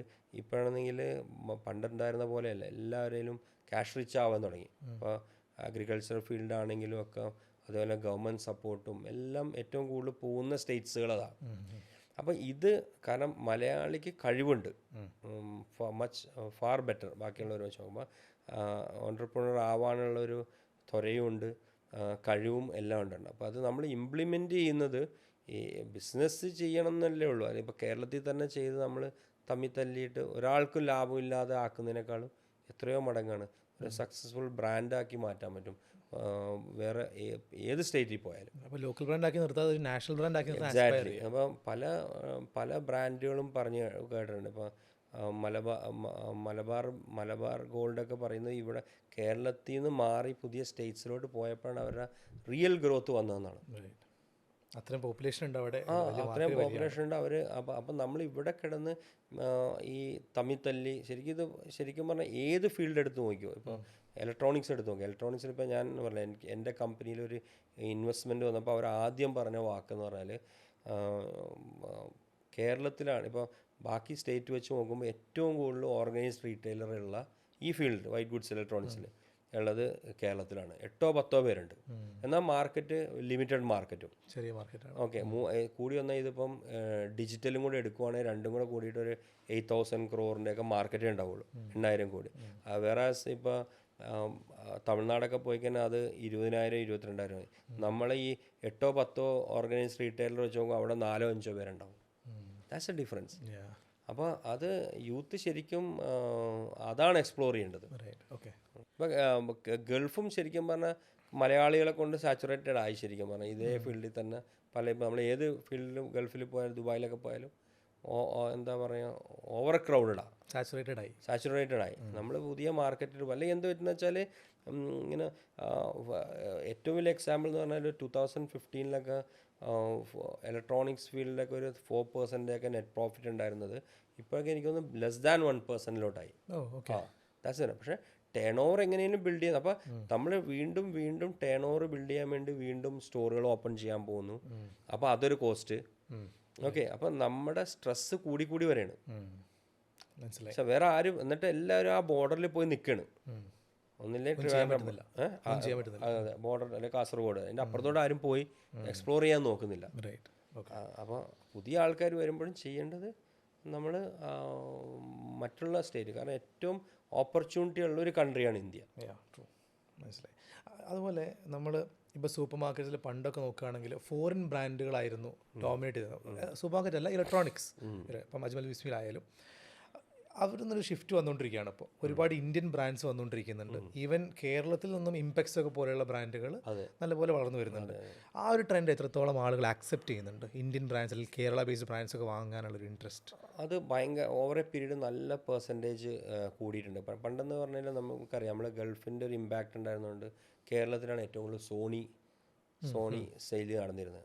ഇന്ത്യയിൽ തന്നെ ഏറ്റവും കൂടുതൽ സെയിൽ നടന്നത് സോണി. കാരണം നമ്മൾ ഗൾഫുമായിട്ട് കണക്ട് ആണ്. എല്ലാവരും വരുമ്പോൾ കാണുമായിരിക്കും വണ്ടിയുടെ മുകളിൽ ഒരു സോണിയുടെ TV ഉണ്ടാവുമായിരുന്നു. അപ്പോൾ അന്ന് ആ ബ്രാൻഡ് ലോയൽറ്റി കൂടുതലായിരുന്നു. എന്നിപ്പോൾ ഇന്ന് ആ ഒരു കൺസെപ്റ്റ് മാറി. ഇപ്പോൾ ശരിക്കും പറഞ്ഞാൽ ഡൗൺ ലൈൻ ഇങ്ങോട്ട് വന്നപ്പോൾ ആൾക്കാർ എന്താ പറയുന്നത് വെച്ചാൽ ആ പ്രൈസ് നന്നായിട്ട് നോക്കും, പിന്നെ ഇതിൻ്റെ വാറണ്ടി. അപ്പോൾ ഇവർ നോക്കുന്നത് ഇതിൻ്റെ പകുതി വിലയല്ലേ ഉള്ളൂ. ഇതും 4 വർഷം, ഇപ്പോൾ LCD ഒക്കെ ആണെങ്കിൽ LED ഒക്കെ ആണെങ്കിൽ 4 വർഷമോ 5 വർഷമാണ് രണ്ട് കമ്പനികളും കിട്ടുന്നത്. അപ്പോൾ ഒരു സെക്കൻഡ് ഓപ്ഷൻ എന്നുള്ള രീതിയിൽ ചിലപ്പോൾ വീടുകളിൽ ഇപ്പോൾ 2-3 TV ഉണ്ടാവും. ഓക്കെ, ചിലപ്പോൾ മെയിൻ റൂമിൽ ചിലപ്പോൾ ഒരു ബ്രാൻഡഡ് തന്നെ സാധനം തന്നെ ആയിരിക്കും വെക്കുന്നത്. പക്ഷേ ബെഡ്റൂംസിലോട്ടൊക്കെ വരുമ്പോൾ ചിലപ്പോൾ അത് ഇതേപോലെ സെക്കൻഡ് ഇതുപോലെ ബ്രാൻഡുകളിലോട്ട്, ഇന്ത്യൻ ബ്രാൻഡുകളിലോട്ടൊക്കെ നന്നായിട്ട് നീങ്ങുന്നുണ്ട്. പിന്നെ ഇതെല്ലാം based on the service backup. കാരണം കേരളത്തിൽ ആഫ്റ്റർ സെയിൽസ് ഭയങ്കര ഇമ്പോർട്ടൻ്റ് ആണ്. അപ്പോൾ അത് നല്ല രീതിയിൽ ആഫ്റ്റർ സെയിൽസ് സർവീസ് കൊടുക്കുന്നതുകൊണ്ടാണ് ഇംപെക്സ് ഒക്കെ സക്സസ് ആയിരിക്കുന്നത്. ഇംപെക്സിൻ്റെ ഏറ്റവും വലിയ വിജയം ഞാൻ എപ്പോഴും പറയുന്നത് അവരുടെ service network was good, very strong. Okay, മനസ്സിലായി. കാരണം ഇങ്ങനെ ബ്രാൻഡുമായിട്ട് ഒത്തിരി പേര് വന്നായിരുന്നു, അവരാരും ഇപ്പോൾ ഇല്ല. നമ്മളിപ്പോൾ എടുത്ത് ഇംപെക്സ് എന്നുള്ള പേര് പറയാൻ കാരണം എന്ന് വെച്ചാൽ ഇംപെക്സ് ഇത്രയും കാലം പ്രൊലോങ് ചെയ്തുകൊണ്ടാണ് ആ ബ്രാൻഡ്. അതിൻ്റെ ഏറ്റവും വലിയ കോർ ഇതെന്ന് പറഞ്ഞാൽ ആഫ്റ്റർ സെയിൽ സർവീസാണ്. And the quality was good. അതുപോലെ തന്നെയാണ് നമ്മൾ ഈ FMCG മേഖലയിലും കാണുന്നത്. ഇപ്പോൾ അജ്മിയൊക്കെ പോലത്തെ ബ്രാൻഡ്സ് ഭയങ്കര ഡിസ്റപ്റ്റ് ചെയ്ത ഒരു ബ്രാൻഡാണ്. പക്ഷേ ഇങ്ങനത്തെ ഒരു പുതിയ ബ്രാൻഡ് വരുമ്പോൾ, ഇപ്പോൾ ഞാൻ ഇങ്ങനത്തെ ഒരു FMCG ബ്രാൻഡ് ബിൽഡ് ചെയ്യാണ്. അപ്പോൾ എനിക്ക് ഏറ്റവും ഇമ്പോർട്ടൻ്റ് ആയിട്ടുള്ള കാര്യം, അല്ലെങ്കിൽ എനിക്ക് വേണ്ട ഒരു കാര്യം എന്ന് പറയുന്നത് അജ്മൽ ബിസ്മി പോലത്തെ ഒരു സൂപ്പർ മാർക്കറ്റിൽ ഒരു സ്പേസ് കിട്ടുക എന്നുള്ളതാണ്. അപ്പോൾ അതെങ്ങനെ പോസിബിൾ ആവും? ഇപ്പം 2 ചോദ്യങ്ങളാണ്. ഒന്ന്, അങ്ങനത്തെ ഒരു ബ്രാൻഡ് എങ്ങനെ അപ്രോച്ച് ചെയ്യും? 2, അങ്ങനെ ഒരു ബ്രാൻഡ് അപ്രോച്ച് ചെയ്യുമ്പോൾ എന്തൊക്കെ ക്വാളിറ്റീസ് ആണ് അജ്മൽ ബിസ്മി നോക്കുക? ഒന്ന് അപ്രോച്ച് എന്ന് പറഞ്ഞാൽ നമ്മുടെ ഓഫീസിൽ തന്നെ ബയേഴ്സിനെ തന്നെയാണ് നേരിട്ട് കാണുന്നതും. പിന്നെ ബയേഴ്സ് എപ്പോഴും നോക്കുന്നത് ഇവരെവിടെയെങ്കിലും ഈ ബ്രാൻഡുകൾ കണ്ടിട്ടുണ്ടോ എന്നുള്ളത് നോക്കുന്നു. ഒന്ന്, പിന്നെ ഷെൽഫ് നമ്മൾ കൊടുക്കും. ഒബ്വിയസ്ലി നമ്മൾ ഷെൽഫ് ഡിസ്പ്ലേക്ക് കൊടുക്കുന്നുണ്ട്. അപ്പോൾ അതിന് ചാർജ് ചെയ്യും. ശരിക്കും പറഞ്ഞാൽ ഇനിഷ്യൽ ഒരു ബ്രാൻഡിന് ഏറ്റവും കൂടുതൽ വരുന്നൊരു കോസ്റ്റ് എന്ന് പറഞ്ഞാൽ, അന്ന് അവർ വൈഡ് റേഞ്ച് മാർക്കറ്റിങ്ങിനൊന്നും പോകേണ്ട കാര്യമില്ല. ആദ്യം റീറ്റെയിൽ സ്റ്റോറുകളിൽ ഈ ഷെൽഫിൽ ഡിസ്പ്ലേ പ്രസൻസ് കിട്ടാനാണെങ്കിൽ അതിനൊരു ചാർജോടുകൂടി അവർ മിക്കവാറും എല്ലാ റീറ്റെയിലേഴ്സും അറേഞ്ച് ചെയ്ത് കൊടുക്കുന്നത്. പിന്നെ യൂസ് ചെയ്യുന്ന ഇതാണ് കസ്റ്റമർ. വൺ ടൈം ഇത് പറ്റും. പിന്നെ രണ്ടാമത് ആ കസ്റ്റമറുടെ എൻക്വയറിയാണ് നമ്മൾ ഇത് രണ്ടാമത് വെക്കണമെന്നുള്ള ഇതാണ്. അപ്പോൾ ക്വാളിറ്റിയിലൊരു ഇമ്പോർട്ടൻറ്റ് ഘടകമാണ്. ഇമ്പോർട്ടൻ്റ് എന്ന് പറഞ്ഞാൽ മെയിൻ ഇത്. അപ്പോൾ അശ്വിനൊരു സാധനം മേടിച്ചുകൊണ്ട് പോയിട്ട് നാളെ ആ സ്റ്റോറിൽ വന്നിട്ട് ഇന്ന പ്രൊഡക്റ്റ് ഉണ്ടോ എന്ന് ചോദിക്കുന്നതാണ് പിന്നെ അതിൻ്റെ സക്സസ് തീരുമാനിക്കുന്നത്. പിന്നെ വൺ ടൈം ഹിറ്റ് എന്നൊക്കെ പറഞ്ഞാൽ ഇപ്പം ഒത്തിരി ബ്രാൻഡുകൾ ഇങ്ങനെ വരും, ബൈ 1 get 1 ഓഫറൊക്കെ കൊടുക്കും. ഓക്കെ, അപ്പോൾ കുറേ സെയിൽ നടക്കും. പക്ഷേ അതിലോട്ടൊന്ന് ആദ്യം ഒരു ബ്രാൻഡ് ബിൽഡ് ചെയ്യാൻ നിൽക്കുന്നവരാണെങ്കിൽ ഞാൻ എപ്പോഴും പറഞ്ഞാൽ അങ്ങനെ ഒരിക്കലും ഡിസ്കൗണ്ട് കൊടുത്ത് ഇതാവരുത്. ഒന്ന് നമ്മൾ ആ കുഴിയിലോട്ട് വീണാൽ പിന്നെ നമുക്ക് അതിൽ നിന്ന് കയറാൻ പറ്റില്ല. പിന്നെ ഏത് സ്റ്റോറിൽ പോയാലും നമ്മൾ ബൈ 1 get 1 തന്നാൽ തരാമെന്നുള്ള ആ ഒരു ഡിസ്കൗണ്ടഡ് പ്രൊഡക്റ്റായി മാറും. അതൊരു ബ്രാൻഡ് ബിൽഡിങ്ങില്ല. ബ്രാൻഡ് ബിൽഡിങ്ങിന് ഏറ്റവും നല്ലത് ഒന്ന് പ്രൊഡക്റ്റ് ക്വാളിറ്റി, ഓക്കെ, അതിൻ്റെ പ്രസൻസ്, അതിൻ്റെ ഡിസ്പ്ലേ, അതിൻ്റെ ലുക്ക്, എസ്തറ്റിക് ലുക്ക് ഇമ്പോർട്ടൻ്റ് ആണ്. പിന്നെ സ്ലോലി ബിൽഡ് ചെയ്യുന്ന മാർക്കറ്റിംഗ്. കാരണം വൈഡ് മാർക്കറ്റ് ചെയ്തിട്ട് ഈ പ്രൊഡക്റ്റ് അവൈലബിൾ അല്ലെങ്കിൽ അവിടെ പോയി. അപ്പോൾ ഏറ്റവും നല്ലത് പ്രൊഡക്റ്റ് ക്വാളിറ്റിയോട് കൂടി നമ്മൾ എല്ലാ സ്റ്റോറുകളിലും നമ്മൾ ആദ്യം പ്രസൻസ് കൊണ്ടുവരിക, എന്നിട്ട് നമ്മൾ മാർക്കറ്റിങ്ങിൽ പോകുന്നതിലെ കാര്യമുള്ളൂ. ഓക്കെ. ഇതിനെല്ലാം ഉപരിയാണ് അതിൻ്റെ ക്വാളിറ്റിയും. പിന്നെ നമ്മൾ തന്നെ ഒരു പ്രൈസിൽ നമ്മൾ സ്റ്റിക്ക് ഓൺ ചെയ്യാൻ പറ്റണം. അപ്പോൾ ആ ഒരു എൻട്രി വേണമെങ്കിൽ അജ്മൽ ബിസിനസ് കൊടുക്കാൻ പറ്റും. ഫർദർ ആയിട്ടുള്ളത് അതിൻ്റെ ക്വാളിറ്റിയും അതിൻ്റെ നെറ്റ്വർക്കിംഗ് പല രീതിയിൽ നമുക്ക് ഈ എൻക്വയറി ബിൽഡ് ചെയ്യാമല്ലോ. ഇപ്പോൾ ഒത്തിരി നമ്മുടെ ഫ്ലാറ്റ് അപ്പാർട്ട്മെൻറ്റ് വൈസ് പോയിട്ട് ഇവർ സാമ്പിളിങ് ചെയ്തിട്ട് എൻക്വയറി അങ്ങനെ അതൊക്കെ ഇവർ ബാക്ക് വർക്ക് ഇവർ ചെയ്തുകൊണ്ടേ ഇരിക്കണം. അല്ലാതെ ഒന്നും ഒരു ബ്രാൻഡ് ഇന്നത്തെ കാലത്ത് പണ്ടത്തെ പോലെയല്ല, ക്രിയേറ്റ് ചെയ്യാൻ ഭയങ്കര ടഫാണ്. അപ്പോൾ ഇവിടെ ആൾക്കാർ കാണുന്ന നമ്മുടെ ഒരു പുതിയ ബ്രാൻഡുമായിട്ട് വരുമ്പോൾ ഏറ്റവും ഈസി ആയിട്ട് കാണാൻ കയറാന്ന് വെച്ചാൽ ബൈ വൺ ഗെറ്റ് വൺ എന്ന് പറഞ്ഞു കൊടുക്കും. പക്ഷെ അത് അവൻ്റെ നാശത്തിലോട്ട് അവൻ കൊണ്ടുപോകുന്നത്. പിന്നെ അവൻ ഒരിക്കലും ആ ബൈ വൺ ഗെറ്റ് വൺ കൊടുക്കുമ്പോൾ ചിലപ്പോൾ അവന് നല്ല തിൻ മാർജിൻ ഉണ്ടാവും, ചിലപ്പോൾ അവൻ നോ. പിന്നെ അത് തീർന്നു കഴിയുമ്പോൾ വീണ്ടും ചെല്ലുമ്പോൾ അടുത്ത ആൾ ചോദിക്കണത് നിങ്ങൾ ആ സ്റ്റോറിൽ ഇത് കൊടുത്തില്ല ഞങ്ങൾക്ക് ഇതാന്ന് പറയും. അപ്പോൾ ഇവൻ 365 ദിവസവും എവിടെയെങ്കിലും ഇത് ഓഫർ ചെയ്തുകൊണ്ടിരിക്കുകയാണ് മാത്രമല്ല. അപ്പോൾ ഒരു ഓഫർ പ്രൊഡക്റ്റ് മാത്രമായിട്ട് മാറും. അപ്പോൾ ഓഫർ പ്രൊഡക്റ്റിൽ അവൻ ലാഭം ഉണ്ടാക്കണം, പിന്നെ അവൻ ക്വാളിറ്റി കുറക്കാൻ നിൽക്കണം, അതിൻ്റെ ലുക്ക് കുറക്കാൻ നിൽക്കണം, അതിൻ്റെ ക്വാളിറ്റി കുറക്കാൻ നിൽക്കണം. അപ്പോൾ വീണ്ടും അവൻ സ്റ്റെപ്പ് താഴത്തോട്ടാണ് പോകുന്നത്. അങ്ങനെയാണ് ബ്രാൻഡ് നശിക്കുന്നത്. ഓക്കെ. ഇവിടെ അജ്മൽക്ക് പറഞ്ഞൊരു പോയിൻ്റാണ് ഈ ഷെൽഫ് സ്പേസിനുള്ള ഒരു ചാർജ് ചെയ്യുന്ന കാര്യം പറഞ്ഞല്ലോ. അപ്പോൾ ഈ സാധനങ്ങളുടെ സെയിൽസിലല്ലാതെ വേറെ ഏതൊക്കെ രീതിയിൽ സൂപ്പർ മാർക്കറ്റ് കാശ് ഉണ്ടാക്കുന്നുണ്ട്, അതിൽ ഓപ്പർച്യൂണിറ്റീസ് ഉണ്ട്? അതെ, ഇത് തന്നെ നമുക്ക് പ്രധാനമായിട്ട് തന്നെയാണ് നമ്മൾ ഷെൽഫ് ലൈഫ്. നമ്മൾ എൻ ക്യാപ്പ് കണ്ടല്ലോ, ഒരു റീറ്റെയിൽ സൂപ്പർ മാർക്കറ്റിൽ പോയി കഴിഞ്ഞാൽ എൻ ക്യാപ്പ് ഒരു ബ്രാൻഡായിരിക്കും, ബ്രാൻഡ് ചെയ്തേക്കുന്നത്. അത് ആ ഷെൽഫിനെ നമ്മൾ സെല്ല് ചെയ്യുന്നതാണ്. മനസ്സിലായി? അതാണ് ഈ ഫുഡ് റീറ്റെയിലിൽ അവരുടെ ഏറ്റവും വലിയൊരു മാർക്കറ്റിംഗ് കോസ്റ്റ് അതാണ് വരുന്നത്. ഇലക്ട്രോണിക്സ് വരുന്ന ഒരു മെയിൻ കോസ്റ്റ് എന്ന് പറഞ്ഞാൽ അവർ ഓൺ കമ്പനി ഡെമോൺസ്ട്രേറ്റേഴ്സിന് തരും. മനസ്സിലായി? അപ്പം നമ്മുടെ അവിടെ സൂപ്പർ മാർക്കറ്റ്സിൽ അതില്ല. സൂപ്പർ മാർക്കറ്റിൽ അവർ അതിന് പകരമാണ് ഈ എൻ ക്യാബ് എടുക്കുന്നത്. അവിടെ ഈ ടെക്നിക്കലി പറഞ്ഞ് മനസ്സിലാക്കേണ്ടത് കൊണ്ട് ഇലക്ട്രോണിക്സിൽ ആളെ തരും. അപ്പോൾ അവിടെ നമ്മുടെ പെർസെൻറ്റേജ് അതിൽ നമ്മുടെ സ്റ്റാഫിംഗ് കോസ്റ്റ് കുറവായിരിക്കും. മനസ്സിലായി? ഇവിടെ നമുക്ക് സ്റ്റാഫിംഗ് കോസ്റ്റ് കൂടുതലായിരിക്കും. അതുകൊണ്ട് ഇങ്ങനത്തെ സ്ട്രാറ്റജീസിലേക്ക് അപ്പോൾ ഇതിലോട്ട് വരുന്നു. ഓക്കെ. ഇപ്പോൾ കേരളത്തിൽ മാത്രമല്ല, ഇപ്പോൾ ഇന്ത്യയിലും എല്ലാ ബിസിനസ്സുകളും സ്റ്റൺ ചെയ്ത് പോയ സമയമാണ് കോവിഡ് സമയം എന്ന് പറയുന്നത്. അപ്പോൾ അത് എല്ലാ ഫൗണ്ടേഴ്സിനോടും ചോദിക്കുന്ന കാര്യമാണ്, എങ്ങനെയാണ് ആ കോവിഡ് സമയത്തിന് ഡീൽ ചെയ്തത്? കോവിഡ് ശരിക്കും പറഞ്ഞാൽ നല്ല സ്ട്രഗ്ലിംഗ് ആയിരുന്നു. ശരിക്കും ഞങ്ങളുടെ സ്റ്റോർ എന്നൊക്കെ പറഞ്ഞ ഒരു എല്ലാം ഒരു ടയർ 2 സിറ്റീസിലെ one of the biggest store ആയിരിക്കും. ഒരു വലിയ കൺസിഡറബിൾ സൈസുള്ള ബോക്സ് ഇതായിരുന്നു. ചെറിയ റീറ്റെയിൽ സ്റ്റോറുകൾ പോലത്തെ അല്ലായിരുന്നു. അപ്പോൾ ക്യാച്ച്മെൻ്റ് എന്ന് പറഞ്ഞാൽ നമ്മൾ ഇടുന്നതിന് ഒരു 10-12 കിലോമീറ്റർ എന്നുള്ളൊരു ക്യാച്ച്മെൻറ്റ് വന്നാലേ നമ്മുടെ സ്റ്റോർ റൺ ചെയ്യുള്ളൂ പ്രോപ്പറായിട്ട്. ശരിക്കും സിവിയർ ഇമ്പാക്റ്റ് അതിലുണ്ടാക്കി. കാരണം എന്ന് പറഞ്ഞാൽ നമുക്ക് സൂപ്പർ മാർക്കറ്റ്സ് ഫുഡ് റീറ്റെയിൽ ആയതുകൊണ്ട് അത് തുറന്നു വെക്കാനുള്ള ഇതുണ്ടായിരുന്നു. ഫുഡ് ആയതുകൊണ്ട് സൂപ്പർ മാർക്കറ്റ്സ് തുറക്കാം. പക്ഷേ നമ്മുടെ അങ്ങോട്ടുള്ള എല്ലാ അപ്രോച്ച് റോഡുകളും എല്ലാ വഴികളും ബ്ലോക്ക്ഡ് ആയിരുന്നു കാണും. മനസ്സിലായോ? അപ്പോൾ എന്നെ പോലെയുള്ള എൻ്റെ സ്റ്റോറുകളിലൊക്കെ ഏറ്റവും കൂടുതൽ എഫക്റ്റ് ചെയ്തത് അതാണ്. അപ്പോൾ നമ്മുടെ ക്യാച്ച്മെൻറ്റ് അങ്ങോട്ട് ഷ്രിങ്ക് ചെയ്തു, ചുറ്റുവട്ടത്തുള്ളവർ മാത്രം വരണം. അതുകൊണ്ട് നമ്മുടെ ബിസിനസ് ഒരിക്കലും ഓടില്ല. തുറന്നു വെച്ചു എന്നുള്ളതുകൊണ്ട് ചിലവും കൂടി, റെൻറ്റ് പോലും കുറച്ച് തരാൻ പലരും മടി കാണിച്ചു. നിങ്ങൾക്ക് മാത്രമല്ലേ തുറക്കാൻ പറ്റുള്ളൂന്നായി. പക്ഷെ അവിടെ വരാൻ പല സ്ഥലത്തും പോലീസ് തന്നെ നിന്നിട്ട് ഇപ്പോൾ ഇന്ന സ്ഥലത്തോടാണ് പറഞ്ഞത്, നിങ്ങൾക്ക് നിങ്ങളുടെ തൊട്ടടുത്തുള്ള കടയിൽ നിന്ന് മേടിച്ചാൽ മതി, എന്തിനാ ഇങ്ങോട്ട് വരുന്നതെന്നുള്ള. അപ്പോൾ അവർ തിരിച്ചു പോകുന്നു. ആ സമയത്താണ് കൂണ് തുറന്ന പോലെ, കൂണ് മുളച്ച പോലെ ചെറിയ സൂപ്പർ മാർക്കറ്റ്സുകൾ ഇഷ്ടം പോലെ അങ്ങോട്ട് വന്ന്. ആ ഗൾഫിൽ നിന്നൊക്കെ തിരിച്ചു വന്നവരൊക്കെ ഇവിടെ വന്നിരുന്ന അവർക്ക് അറിയാവുന്ന പരിപാടി ഇതാണ്. എല്ലാവരും തുടങ്ങി. കൊറോണ കഴിഞ്ഞപ്പോൾ ഒക്കെ പൂട്ടിയവർ തിരിച്ചും പോയി. അപ്പോൾ ഇത് ഭയങ്കര ഒരു ഇമ്പാക്റ്റ്. പക്ഷേ അത് നമ്മളെ ഭയങ്കരമായിട്ട് എഫക്റ്റ് ചെയ്ത്. നമ്മുടെ പോലത്തെ ഒരു മീഡിയം സൈസിലുണ്ടായിരുന്ന സ്റ്റോറുകളെയൊക്കെ അന്ന് പിന്നെ എന്ന് പറഞ്ഞാൽ ഫുഡിൻ്റെ ഐറ്റംസ് മാത്രമല്ല മേടിക്കുന്നത്. എൻ്റെ സ്റ്റോറ് ഞാൻ ഡിസൈൻ ചെയ്തേക്കുന്നത് ഒരു ഷോപ്പിംഗ് എക്സ്പീരിയൻസ് കൊടുത്ത് ഒരു ഇമ്പൾസ് ബൈയിങ്ങിലാണ് ആ മാർജിൻ വരുന്നത്, അല്ലേ? കൊറോണ സമയത്ത് എന്താണ്, അശ്വിൻ പോയാൽ ആകെ അരിയും പരിപ്പും മേടിക്കും. അവിടെ നിങ്ങൾ എത്രയും പെട്ടെന്ന് വീടെത്താനാണ് നോക്കുന്നത്. നിങ്ങളവിടെ ഒരു ടൈം സ്പെൻഡ് ചെയ്യാൻ നിങ്ങൾ റെഡിയല്ല. അവശ്യ സാധനങ്ങൾ മാത്രം. അത് തന്നെ ഏറ്റവും ടു ദ കോർ. ഏറ്റവും വില കുറവുള്ളതാണ് അരി, പഞ്ചസാര, അങ്ങനത്തെ സാധനങ്ങൾ മാത്രമേ പിക്ക് ചെയ്യുന്നുള്ളൂ. ബാക്കിയെല്ലാം ഇരിക്കാൻ തുടങ്ങി. അപ്പോൾ അത് ശരിക്കും ഭയങ്കര നമ്മളെ ശരിക്കും പറഞ്ഞാൽ രണ്ട് രീതിയിൽ എഫക്റ്റ് ചെയ്യുന്നതാണ് പറഞ്ഞത്. ഒന്ന് തുറന്നു വെക്കേണ്ടി വന്നു, അതിൻ്റെ കോസ്റ്റും വന്ന്, ആ റെൻറ്റൊക്കെ അതേപോലെ തന്നെ വരേണ്ടി വന്നു. എന്നാൽ അതിനനുസരിച്ചുള്ള ഒരു മാർജിനൊക്കെ വരുന്നുമില്ല. പിന്നെ ഓരോ പീരീഡ് പറഞ്ഞ പോലെ നമ്മൾ പക്ഷേ സ്റ്റാഫിനെയൊക്കെ അതേപോലെ തന്നെ കണ്ടിന്യൂ ചെയ്തു. വളരെ കുറച്ച് അട്രീഷനൊക്കെ അപ്പോൾ നടന്നുള്ളൂ. കവർ ചെയ്തെടുത്തു. ഒരു പരിധിവരെ ബാങ്കൊക്കെ നല്ല രീതിയിൽ നമ്മളെ സപ്പോർട്ട് ചെയ്തു ആ സമയത്ത്. പക്ഷേ അതൊക്കെ ഒരു ഇമ്പോർട്ടൻറ്റ് ഫാക്ടർ അതൊക്കെ. പിന്നെ നമ്മൾ ക്യാപിറ്റൽ നമ്മൾ കുറേ ഇൻഫ്യൂസ് ചെയ്യേണ്ടി വന്നു. ഓക്കെ. പിന്നെ അത് കഴിഞ്ഞിട്ട് കൊറോണ കഴിഞ്ഞിട്ടുള്ളൊരു 1 year ഇലക്ട്രോണിക്സിന് ഭയങ്കര ഒരു ജമ്പായിരുന്നു.